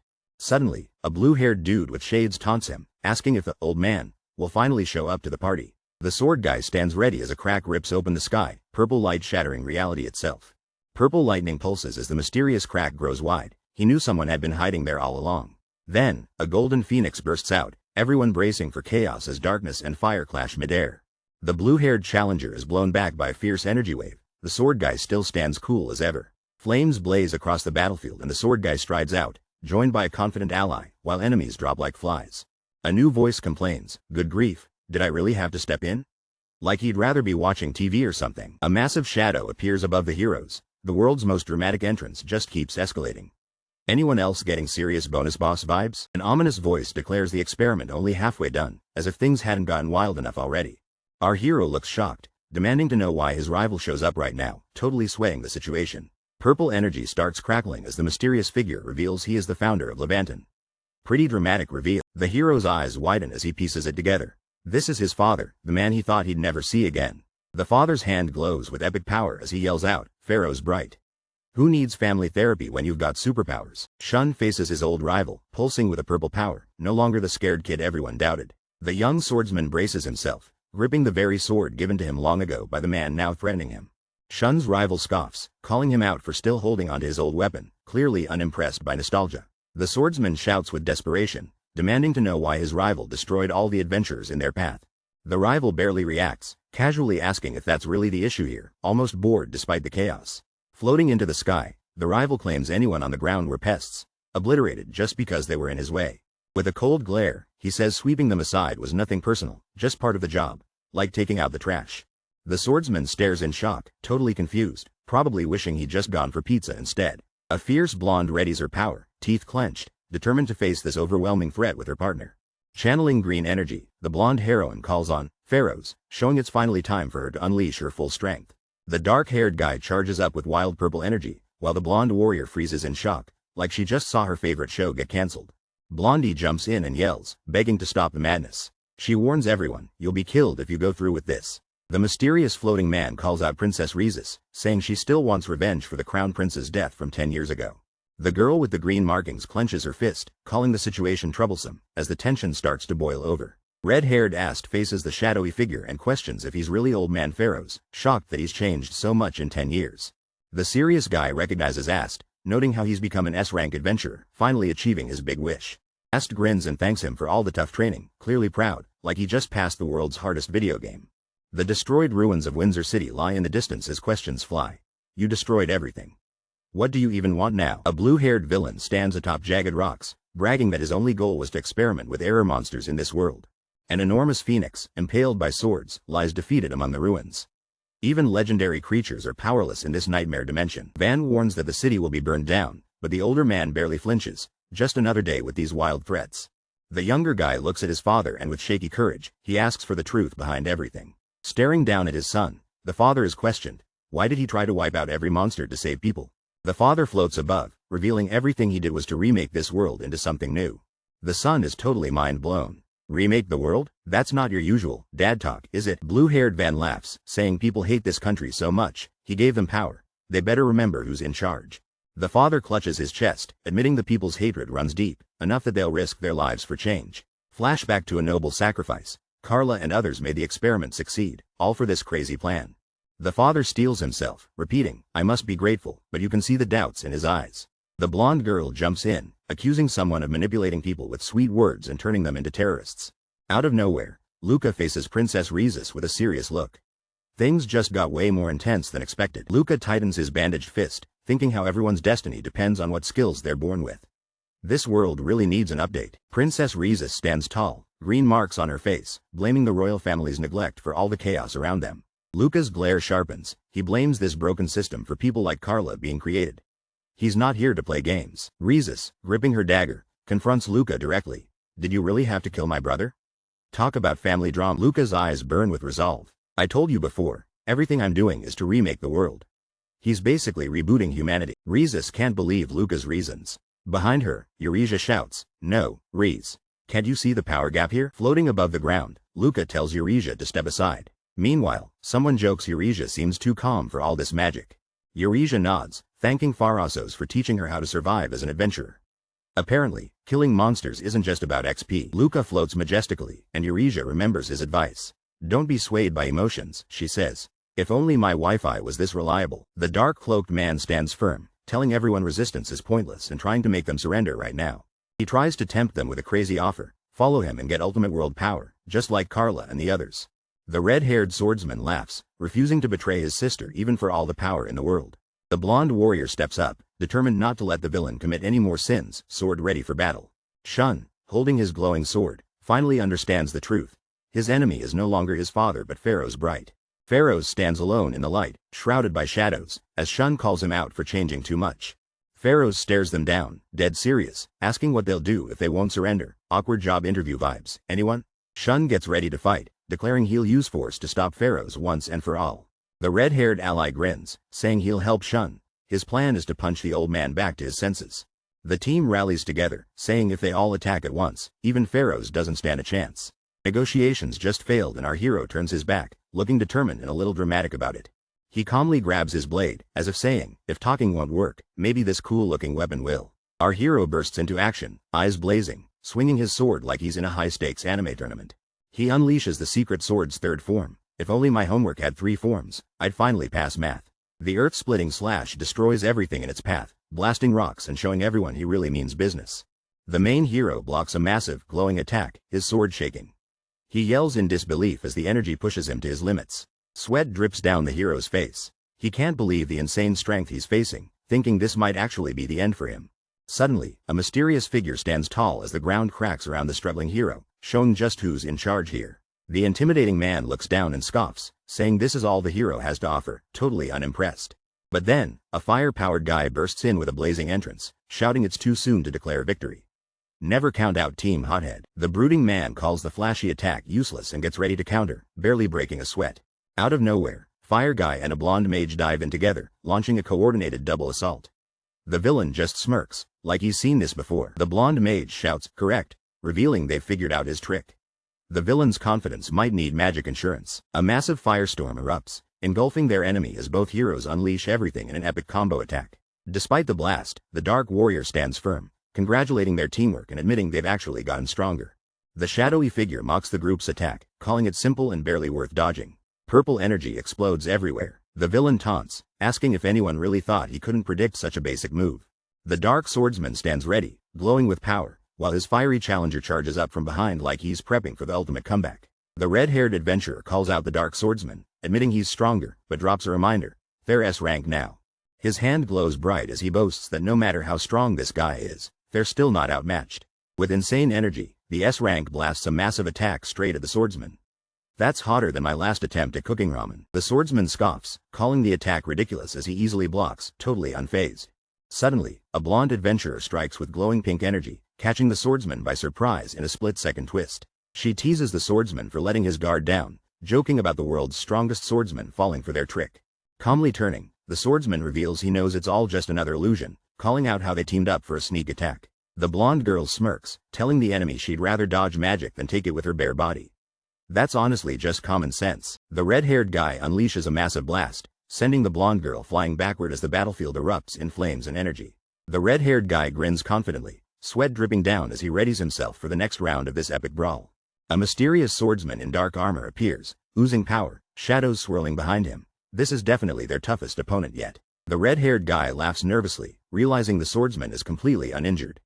Must be using that legendary invincibility hack. The swordsman steps forward, congratulating them for getting stronger, but warns it's not enough. The tension ramps up big time. The swordsman launches a surprise attack at the red-haired guy with a blur of dark energy. They barely see it coming. The blonde girl charges with a glowing strike, aiming to catch the swordsman off guard.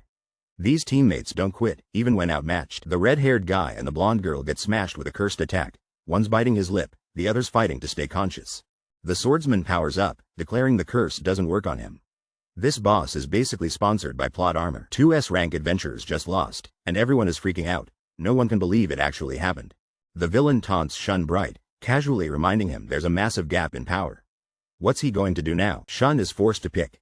Stand his ground or make a run for it. No pressure, just his life on the line. There's a creepy power taking over, corrupting everything inside the body, and nobody even notices it sneaking in. By the time anyone realizes the corruption is spreading, it's already too late. Nobody stands a chance to react. Shun's legs are trapped by a mysterious green slime. Looks like Shun missed the memo about not stepping in suspicious puddles. The blonde warrior activates terrain-changing magic, but warns everyone it comes with a seriously hefty price. Shun admits the royal family's power is on another level, almost like a cheat code nobody else got. A teammate calls out to Shun, telling him to attack while he's being held back. Now's the time for teamwork. Shun tries to finish it, but the villain just brushes it off like it's nothing, calling the attack completely useless. Shun unleashes a desperate sword attack, colliding with a blast of powerful purple energy, determination blazing in his eyes. A mysterious man with shadows swirling around him speaks, confirming their plan worked, revealing Princess Rizes' involvement. Princess Rizes looks shocked and confused, asking what was just revealed, dust and blood on her face. The princess collapses hard onto the rocky ground while Shun and the Dark Man look on, and a voice orders, "Take the princess, Van." The cloaked villain explains their next phase, unleashing error monsters everywhere, while his underling agrees with a wicked grin. Even Mr. Beast would call that evil. Bruised but still fighting, Shun shouts he won't let them get away with it, pushing himself off the floor. Shun charges, sword ready, but the shadowy man effortlessly knocks him back with a glowing punch. Unsheathing his blade, the villain calls Shun immature and tells him to quietly watch, refusing any chance of another attack. Shun is left battered against the cliff, and the enemy coldly states Shun is the weakest one here, lacking the power to win. Shun clenches his teeth, realizing painfully he really is the weakest, but inside, a fire starts to grow even stronger. Shun's world is in ruins, and he's struggling to control his true power, remembering his past life but still feeling powerless. Reese, the person Shun swore to protect, is down and he's blaming himself, thinking he can't even save her. A mysterious voice tells Shun that the hint to victory lies buried deep in his own memories. The voice reveals Shun's curse is weakening, and now he just needs to remember, like when you suddenly recall where you hid your snacks. Shun realizes nobody decided for him. He can unlock the power from his former life if he just believes. Shun looks at his bandaged hand, recalling all the fights and the strength he's drawn out on his own against tough enemies.